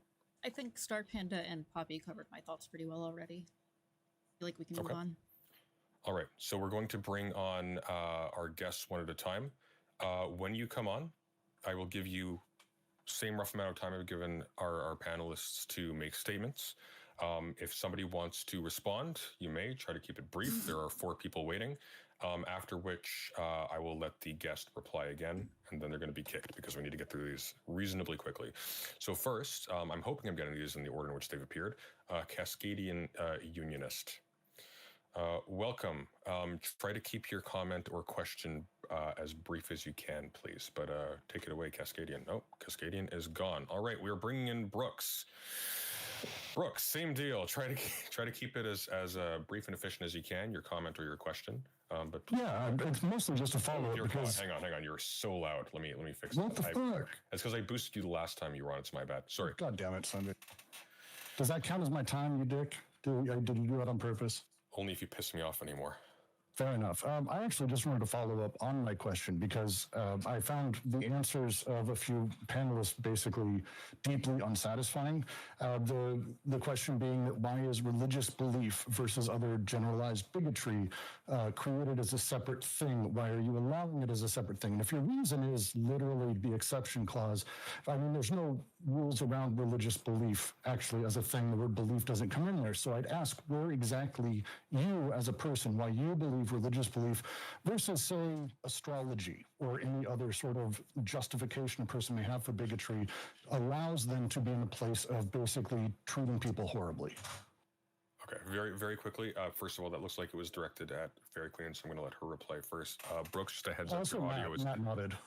Matt as well. Your Brooks, your microphone is like blasting. So it's doing violence to me right now. This is the one time I will agree with Wick. I mean, everyone in this panel right now. We're actually united on this one front. You need to turn down your gain. Yeah, it isn't on my side. I'm just letting you know, Sunday. It ain't on my side. It's definitely not on my side.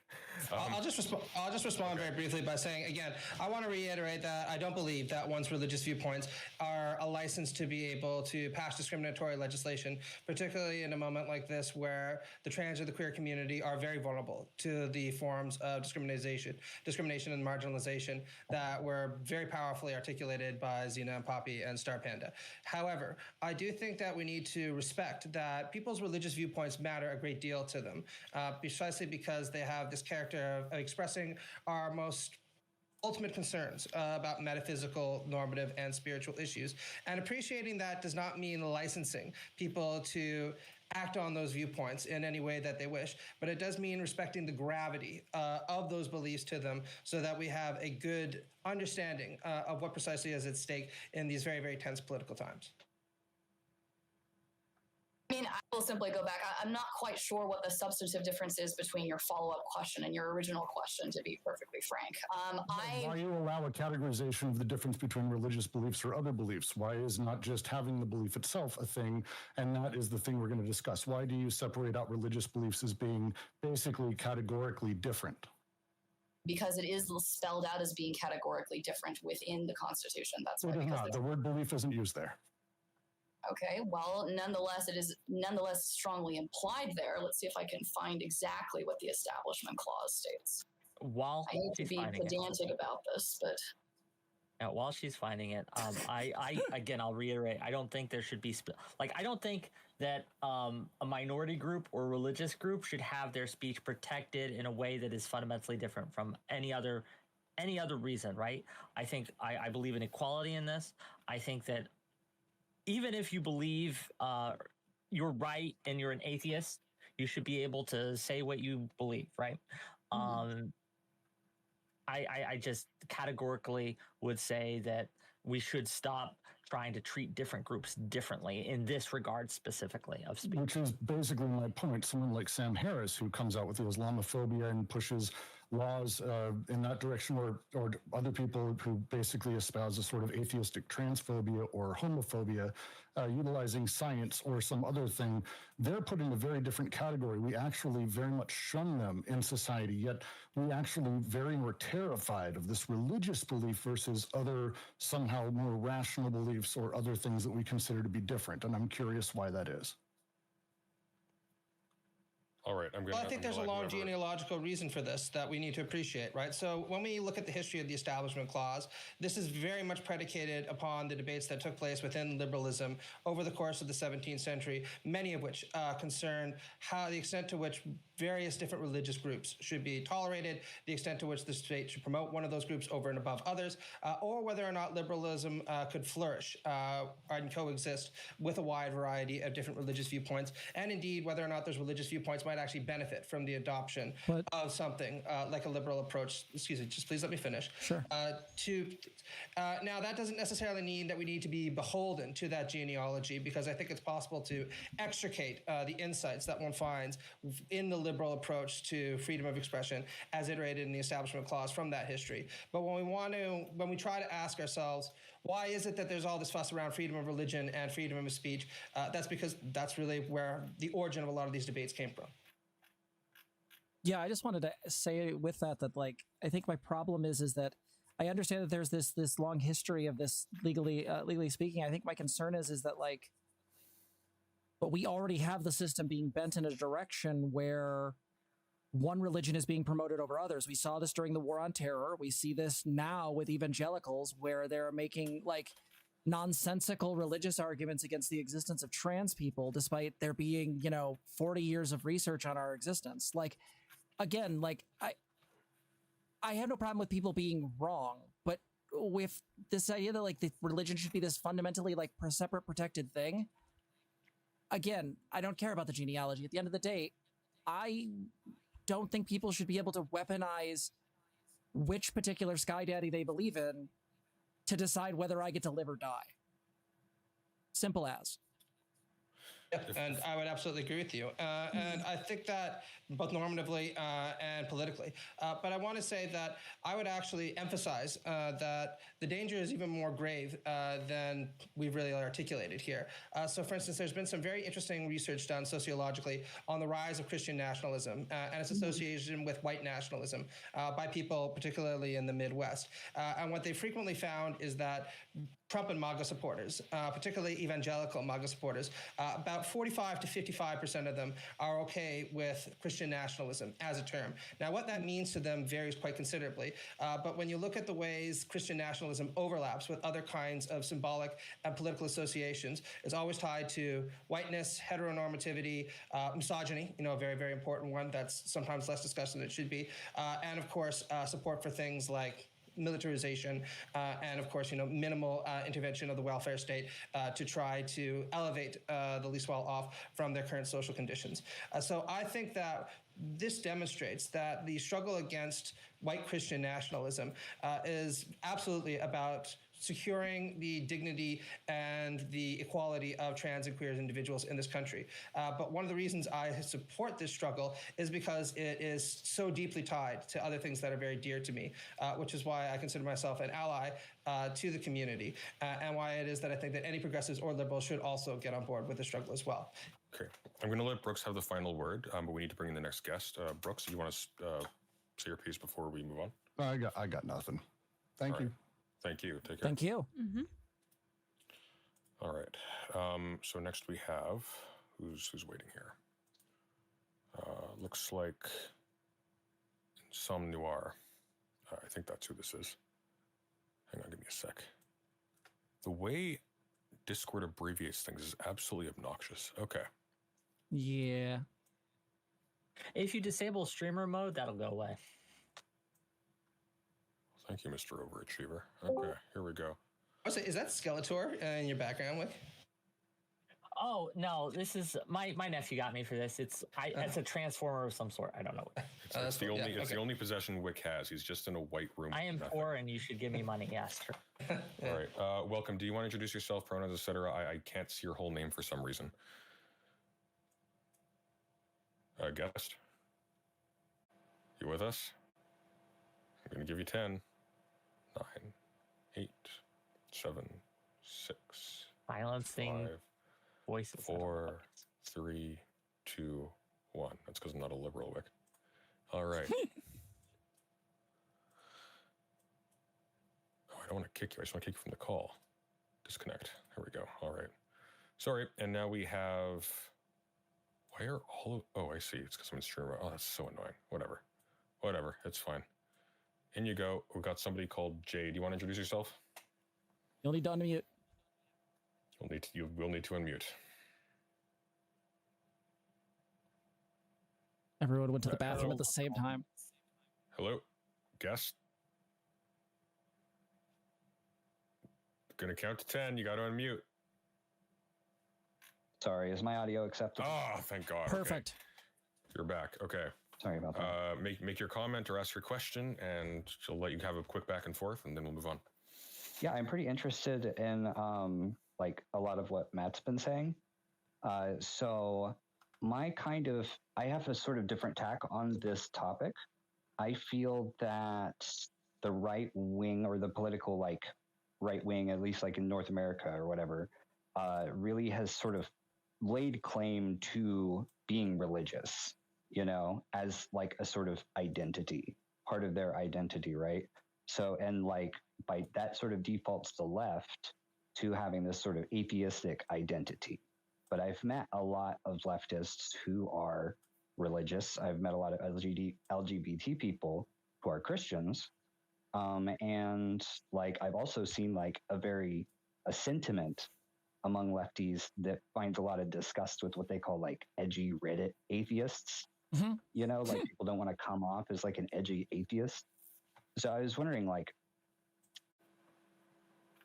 is it really possible to decouple how much the intolerance of LGBT is attached to religion, to like maybe possibly allow the left to reclaim like a sort of a proud religious identity? You know what I mean? To where like they don't have to be like hide that they are religious because they're surrounded by people that they assume are atheists. Would you like me to respond to that first, or would you like to go first? Anybody, but I just was naming you out because you said something about decoupling. Matt, go ahead and go first, and then we'll go, because this is something we've covered recently. Go ahead. Okay, thank you. Well, this is a very complicated question, and I'm not going to be able to do the question justice here. But there are two things that I want to say. One is that the association of the political right with a religious worldview has deep roots in the history of European thought and European political practice. Now, I'm not going to get into all the details here, but the short answer is that the kind of religiosity that the right is attracted to is very much a synthesis of Aristotle with usually a particular religious belief. And the reason why they're attracted to this is Aristotle laid out a worldview that is, from their standpoint, harmonious, ordered, natural, and hierarchical. It's defined by a model of what Charles Taylor calls hierarchical complementarity, where everybody within the society has a role that they are intended to fulfill, but that role is by no means equal in its dignity. And people who do not understand their place within this hierarchical complementary society, they have to get into line. And what really occurred starting in the 17th and the 18th century was various progressive groups challenged the religious worldview that was supportive of these fundamentally conservative worldviews and opened up space for the emancipation of those who had previously not been guaranteed equality within society, whether we're thinking about, male property owners who come from the lower middle classes, but also women. It's important to note, starting in the 18th century, and then gradually that has come to include demands for racial equality, queer and trans equality, all of which I'm extremely supportive of. And to the extent that the religious right mobilizes around these rhetorics, they're following in a very ancient tradition that leftists must be absolutely critical of. Saying that, there is very much a counter tradition of progressive religiosity that it is very important to acknowledge. Early on in this presentation, I talked about the civil rights movement as an exemplar of that. But you can also think about the group that I'm part of called the Institute for Christian Socialism. And the general argument that progressive leftists will make is this, usually, again, drawing on the Christian tradition, but you can find parallels, for example, in Marxist Islamism or Marxist Judaism, et cetera, et cetera.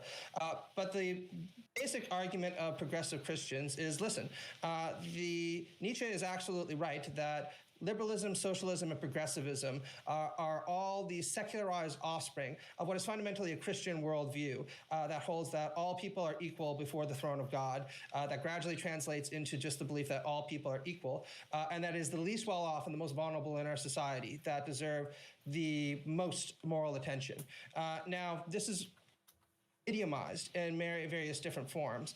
But, the progressive Christian movements that I tend to support carry on this legacy. And I think that it is absolutely an authentic position to take. And if you are a Christian leftist and you want to talk to me about it, I'm happy to talk more about it. But there are a flourishing number of groups in the United States, including ICS, the Institute for Christian Socialism, that take this project of trying to resuscitate an egalitarian, emancipatory, trans-inclusive, and queer-inclusive Christianity for America in the 21st century.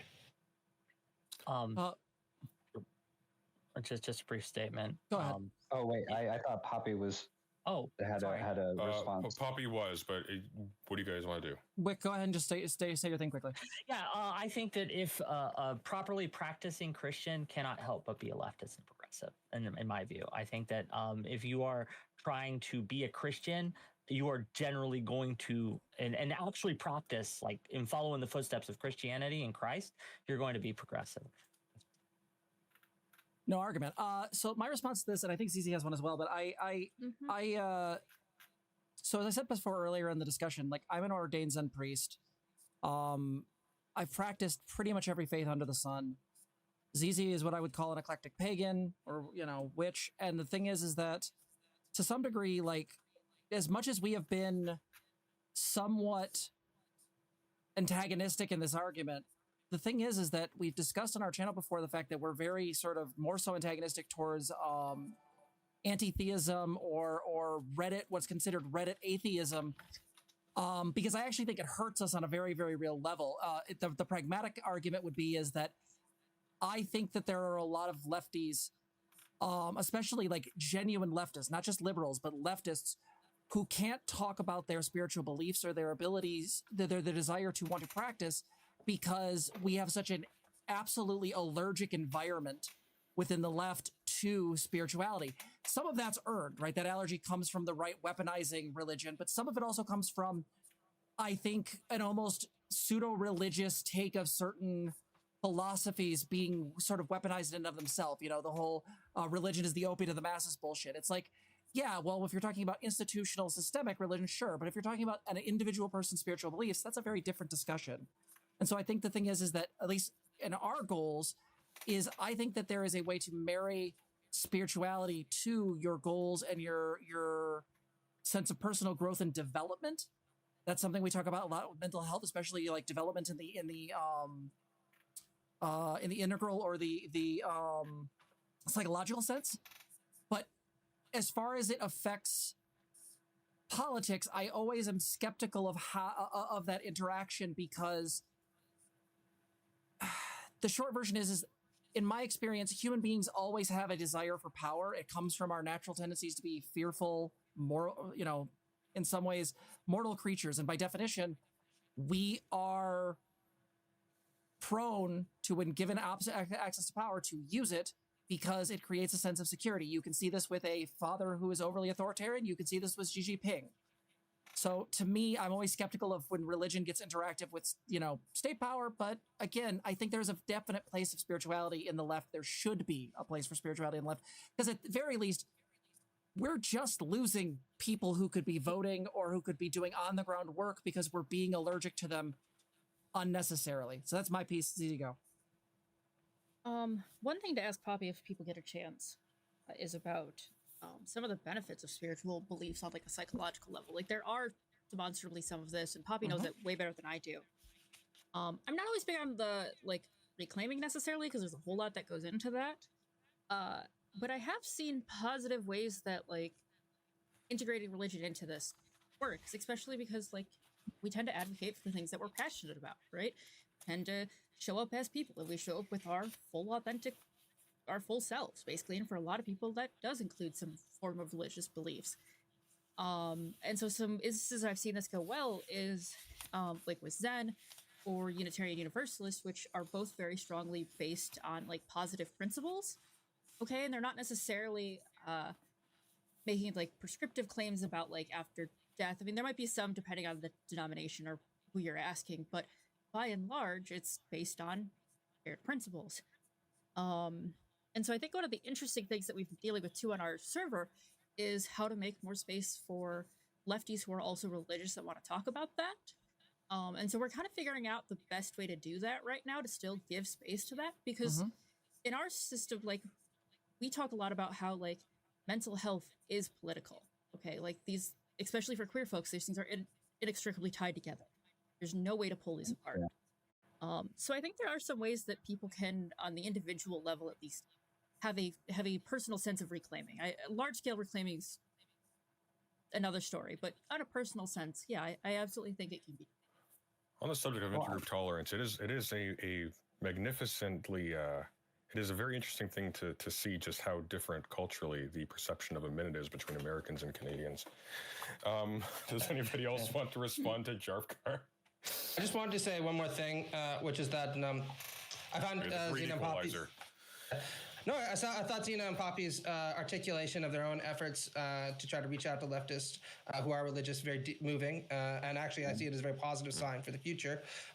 Just again, coming from my own standpoint, using the Christian idiom to reflect my own religious beliefs, which isn't to say that there aren't other ways to do so. I know that Fairy Queen didn't want us to talk about the substance of a religious view and whether or not it's correctly interpreted or not. But my view of this is that if one looks at the Bible, one sees very clearly that Christ says that the wretched of the earth will know that God is on their side, and that later on is what gave Frantz Fanon the famous title for his great work of post-colonial theory, by the way. I think that a religious left is very much a live prospect in this country. If you were to find a Christian religious movement that took seriously this idea that our primary duties are to the most vulnerable in our society, and that would involve a very different approach to politics than what you've seen on the religious right, which tends to seem to think that big business, large corporations are the kinds of things that we need to be protecting as Christian leftists. Or sorry, as a Christian community. Thank you very much. Anyone else? 63% of Americans consider themselves Christian. That's 210 million people. If we were just to reject them outright, that's silly, especially in a democracy. Don't do that, gang. That's death for any kind of legislative power. Yeah, I mean, just to respond to what everybody said, like, yeah, that all of that makes me very confident, because I think the act of recuperation is sort of like having people on our side that are proud, to speak about it. But yeah, personally, I'm an atheist, but I think it would just be better off to sort of have like religion in the hands of the left, because, I prefer more compassion from a system that ostensibly says it's about compassion. But yeah, before I go, one last thing I have to say, look at my avocado. It's huge. That's TOS. Discord's got All right. guidelines against that. Okay, we're gonna bring on two more people, and then we're gonna call it, because this is going much slower than I anticipated. But that's how we do, I suppose. I want to have a conversation about religion and politics. That's like the number one thing you're not supposed to do at the dinner table, because it always goes on long. We didn't even get dinner. Well, I know, right? Yeah, Where is the dinner? Yeah, right. Take me on a date that was a first. mistake. I should have ordered food. All right, we have Insomnoir. This is your last chance. Oh, I see a green square, but I don't hear anything. Hello. Yay! Squeeze harder. There you go. Okay. Sorry, 1 second.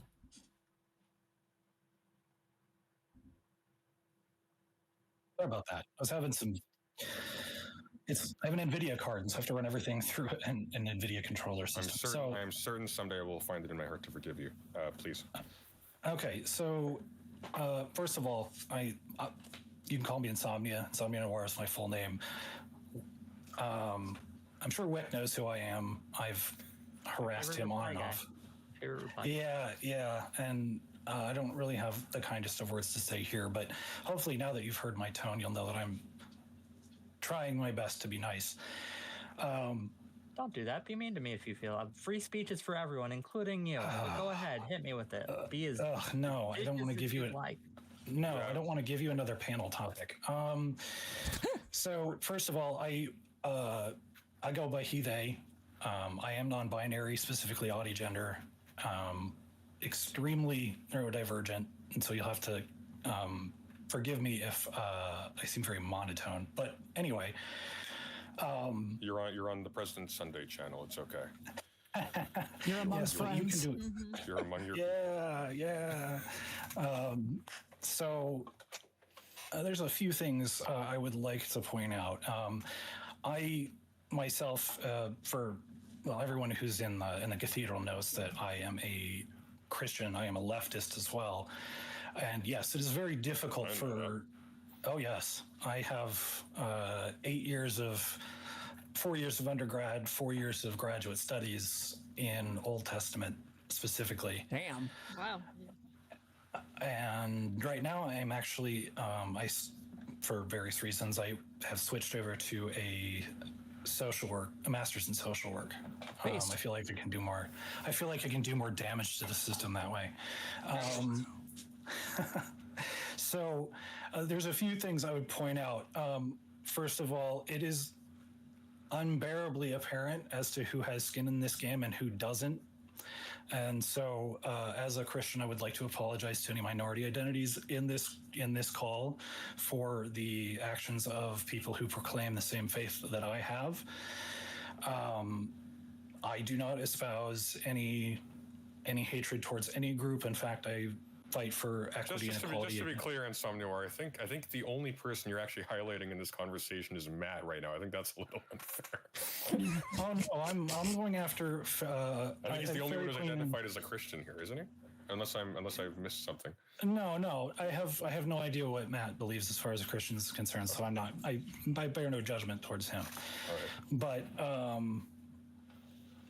yeah, it's interesting to me those who are speaking in theoretical terms, and then you have at least Star Panda and Zena and Poppy literally saying, hey, this is our life you're talking about. Now, as someone who is non-binary and autistic, people are trying to kill me too. It's really interesting. That's where you get anti-vax sentiment, which also comes out of the religious right, interestingly enough. But I guess my sticking point here is, why are we still privileging the idea that nonviolence is okay? Nonviolence is the preferred method when we're talking about survival of particular identities that have been existed. Just in the interest of expediency, can I suggest a quick modification of the question so people can answer it more clearly? So how about this? Yeah, and let me know if this is satisfying, okay? Why are we privileging nonviolence as the preferred response to systemic/state violence and things of that sort? Is that a fair representation of your question? Yes, you've saved me from my autism. Thank you. 2 reasons, I'll be brief. One, go for it. The pragmatic reasons. If you get in a fight with the state, you will lose and you will die. Second of all, if you, on the moral level, if you are... It's an interesting point for an American, but continue. I'm just saying, if you fight with the state, you will lose, right? At least, again, I don't see a world where minority groups are able to exercise enough physical might, especially today, right, in order to win that fight. I don't see it. The state will stop you and they will destroy you. And that sucks, but it will happen. The second is on a moral level. If we're trying to enforce our will through the point of a gun, I don't know about that. I think that's if we can get something done non-violently, it's just preferable on all levels, because again, violence begets violence begets violence begets violence. Where does bloodshed stop, right? And we see this play out again and again with revolution, then counter revolution, then counter revolution, and the oppressed quickly become the oppressors when they get that power if they go by violent means. But anyway, that's that. All right. Anyone else? So I will respond to this because I'm picking up. To be very, very clear, before I launch into this story, I want to buttress this by acknowledging the very real concerns that Poppy, that Zena, Star Panda, and you have Insomnia. You're right. There is a huge amount of transphobia that exists in our society. It is absolutely the case that many people who are trans, people who I love, are fearing the laws that are being passed. I do not disagree. I do, however, take great umbrage at the idea that on this question of religious intolerance and whose views we are tolerant of is something that I don't have skin in the game. So I will share with you the personal story of my family. My family, my grandparents, they were both Irish. They both came from a small town called Dunleary. And my great-grandfather, his name, well, I can't give his name, but he was involved in the Irish Republican Army. He used to store guns in his backyard and covered them with horse shit so that the black and tans wouldn't find them. The street and the area and the communities in which they live, we're talking about violence, and I'm hearing this. I understand the concern. Until you've seen a child's school being blown up, cars being thrown cars being blown up, guns in the street, it's really easy to talk about this in vague terms. It's a different thing when your family has actually been involved with this. Religious discrimination, like that has happened to people who in my family, is something that doesn't affect us anymore because they moved and went to the United States, but it is still an enormous part of our life and a part of our history. And so I reject very strongly, in the strongest possible terms, that at least I do not have skin in the game, if for no other reason than the people and the community of people from where I come from. I take very great offense to that. And I will end with one more addendum. I don't usually discuss this. I was diagnosed to being on the autism spectrum. I'll agree there are lots of laws that exist that are horrible to people who are autistic. I also think that it's wrong to use it to slam dunk a W on who you think has skin in the game and who you think doesn't. Okay. All right, Tipper Gore. Let's put that back in the. Let's put that away for a second because you've essentially hang on. He's had her hand up for a minute. So one sec. Let's Zena reply, and then in Somnoir I'll let you. I think it was me who had to reply, and I was going to say two things. Was like, one is that, you know, we keep talking about the Constitution and how great the freedom of religion is. I also want to bring up, you know, this whole thing about violence begets violence. I mean, the right to bear arms exists also. If we're going to be really hardcore American, like, again, I own guns. Like, I have no problem defending my family because, again, that's the history of this country. If that means I lose against the state, so be it. I'm not going against the state. What I am doing, though, is defending against the fact that there's potential violence against me. So that's one. Two is that, again, like this idea that, like, we're going to, first off,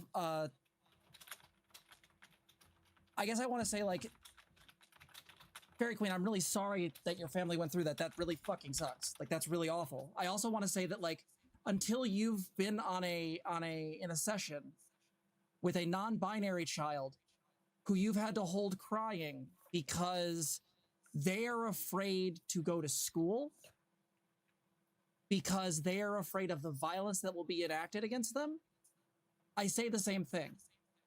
I have literally had to stop kids from cutting their wrists. I have had to enact like school plans in order to make sure that a kid doesn't have like, you know, atrocities done to them. Again, I'm not saying that your experiences are valid and that there is definitely an argument to be made that religious intolerance can go into horrible extremes. But right now, this country isn't dealing with an issue of religious intolerance. What it's dealing with is a very small vocal minority wants us dead and is bending the system over backwards. All right. I'm so sorry, but I will respond to that. First of all, I do have experience with people who are trans in my life. But you're not trans. Right, and you're not Irish. Can you deal with their argument? You don't have family members in your life who you are related to who were dragged out of their houses, had their entire shop burned to the ground, and had machine guns put up against their skulls, at least to the best of my knowledge, not for religious reasons. So no, not for religious reasons. I will reiterate, okay, I have great empathy, and I do know and take very seriously the concerns that we have. But the flippant way that we are discussing religious violence and the consequences that we can have, I don't even quite know what to say to that, especially the idea that this isn't a prioritize, but again, it feels as though you're prioritizing one group over another.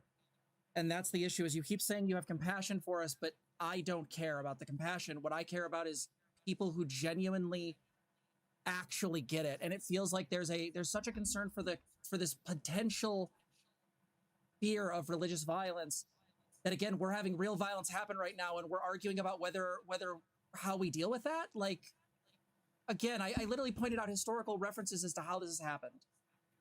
You're saying, like, our people haven't been hurt? What?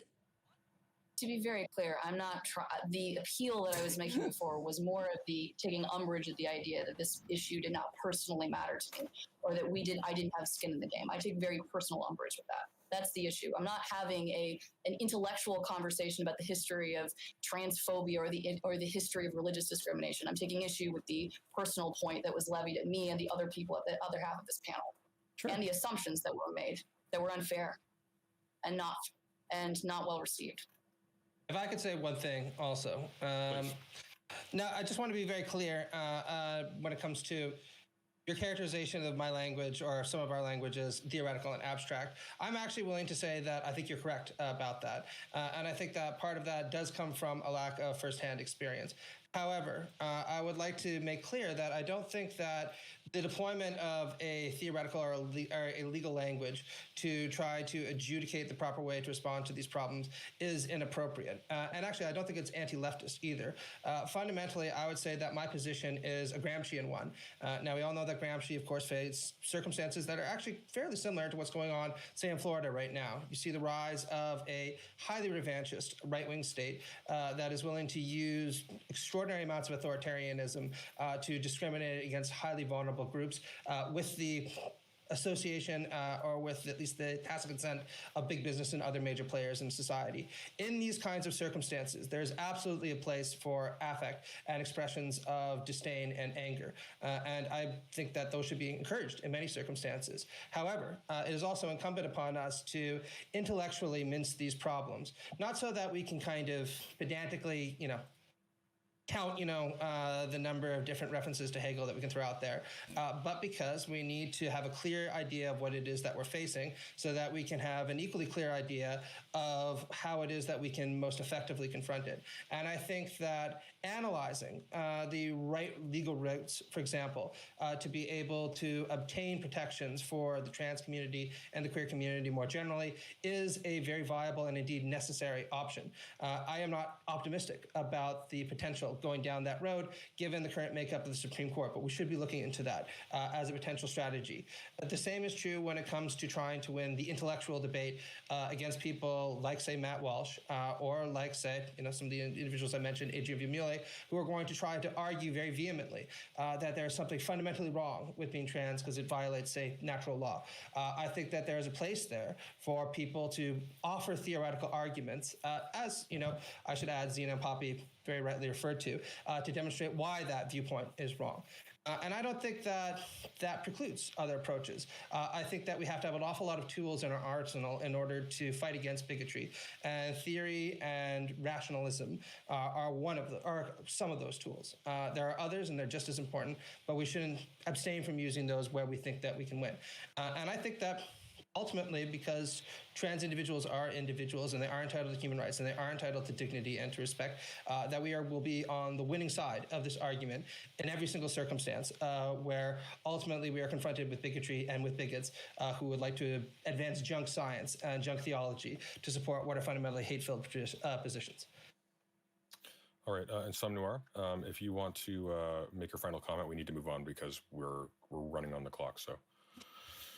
Yeah, and I have to apologize for my laughter earlier. That was more of a nervous tick, and I accidentally hit my space bar. Totally fine. So, here's my sort of where I land in a country now where we have somewhere between 100 and 130,000. My numbers might be off because who knows, where you have over 100,000 trans people basically fleeing as refugees within their own country, where people who specialize in the study of genocide are issuing warnings, red letter warnings, that there is a genocide happening in the US of transgender people based on the rhetoric that is being used and weaponized by the religious right. See Matt Walsh, Nope. Was this me or him? That was you, Wick. What the frick did you do on my stream? Sam Noir, you're back. Okay, I don't know where I left off. So my point is, we live in a country where there's over 100,000 transgender folk living as refugees in their own country. They are actually moving to other parts of the country to avoid persecution, where we have institutes who specifically study genocide, issuing warnings about the language of Michael Knowles, Matt Walsh, and these people that you claim that you can defeat in this sort of realm of ideas, which I wholeheartedly reject, because these are ideologues. They have no reason to change their mind. With that in mind, I understand the need for rhetoric, but at this point, I have to push back on the idea that violence, and we'll say this in a video game, violence in a video game is not off the table. It has not been off the table historically. We have seen this happen before. Pride was a riot because of a transgender woman who may or may not own up to the fact that she threw a brick. Okay, so let's perhaps couch our ideas of theoretical knowledge in the fact that Stop talking vaguely. Who do you want to do violence against and how? Tell us, come on. Who do you want to hurt? The people who would seek to do harm against others, specifically trans people, members of the LGBTQI community. And I'm not saying that it is the only resort. I'm saying that it should be on the table, and that it should not be at the whim of some neoliberal who thinks that, oh, we can just vote. No, if you try to hurt other people, I'm going to stop you. Hang on, wait. It's a good line to end on. We need to bring in the next person. Thank you, Insomniar. Can I say something real quick? Really quick. I will try to be brief. Succeed at being brief. Fairy Queen, I appreciate your concern with the trans community. I'm not trying to take away from that. You have brought up MLK twice in this conversation, saying things that he said. He also said that he was gravely disappointed with the white moderate. People getting in the way of progress.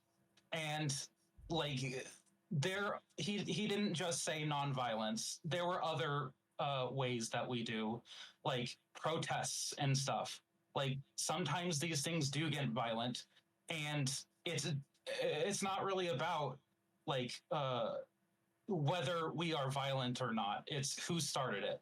And in many cases, mostly it's going to be the people who are trying to legislate other people out of existence who are doing the violence first. So we're not asking to do violence to other people. We're asking to protect ourselves, right? So that's all I'm going to say. All right. No more. Insomniar, thank you very much. We're bringing in the next person. That was 20 minutes. Okay. I got a lot to say on this, but fair enough. Last person. I think Razor was waiting the longest. This is the last one for today. Better luck next time. Razor. Never mind. Wow, that was loud. Why is it still playing? Okay, it's gone now. What the hell? That took a long time to get rid of. Okay. That was kind of epic, honestly. MSDXR. It's like in a world where, okay. Yeah, it's really, I love when random people demonetize my stream. Okay, MSDXR, how are you doing? Hello. 10, 9, 8. You did on your end. 6, 5, 4, 3, 2, 1. Terribly sorry. Next person. No, okay. I tried to save him or her. We're not that kind of. It's not a democracy. Cascadian Unionist, how are you doing? Okay, why on earth you are banned from the server? Do not come in to the waiting room if you're not going to come on. Last person, Stomps Are Us. Hello.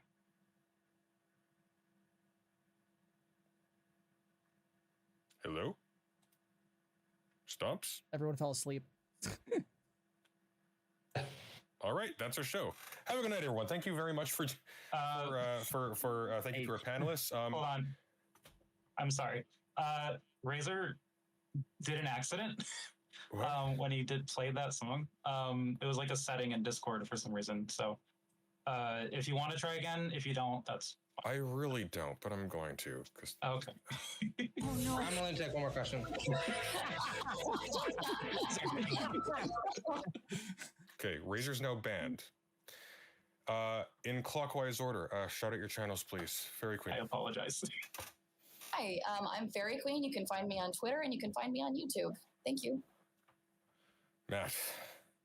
Yeah, I'm Matt. You can find me on Twitter, or you can read my books and articles, wherever things are printed, basically. Star Panda. I am Star Panda TV everywhere. You can find me just typing in Star Panda TV. Thanks. Wick. Wick TV on Twitch and Kick at Wick-TV on YouTube. Check us out. Yeah, Zena and Poppy, I'm not going to let you shout yourselves out, actually, because I'm sending everyone to your stream anyways. Find Nice. Zena and Poppy, Wholesome Degenerates, apparently, on YouTube. That's true. It's Cheerio. true. Have a good night, everyone. Good night, everybody. Night. Bye, Dan. Be out Bye. Bye. Bye. All right, Fairy Queen, I'm going to keep going on my end. All right, folks. Wow. All right. Let me bring back the chat. Holy shit, we fucking made it. Oh my god. We absolutely made it, and poor Sunday is so tired.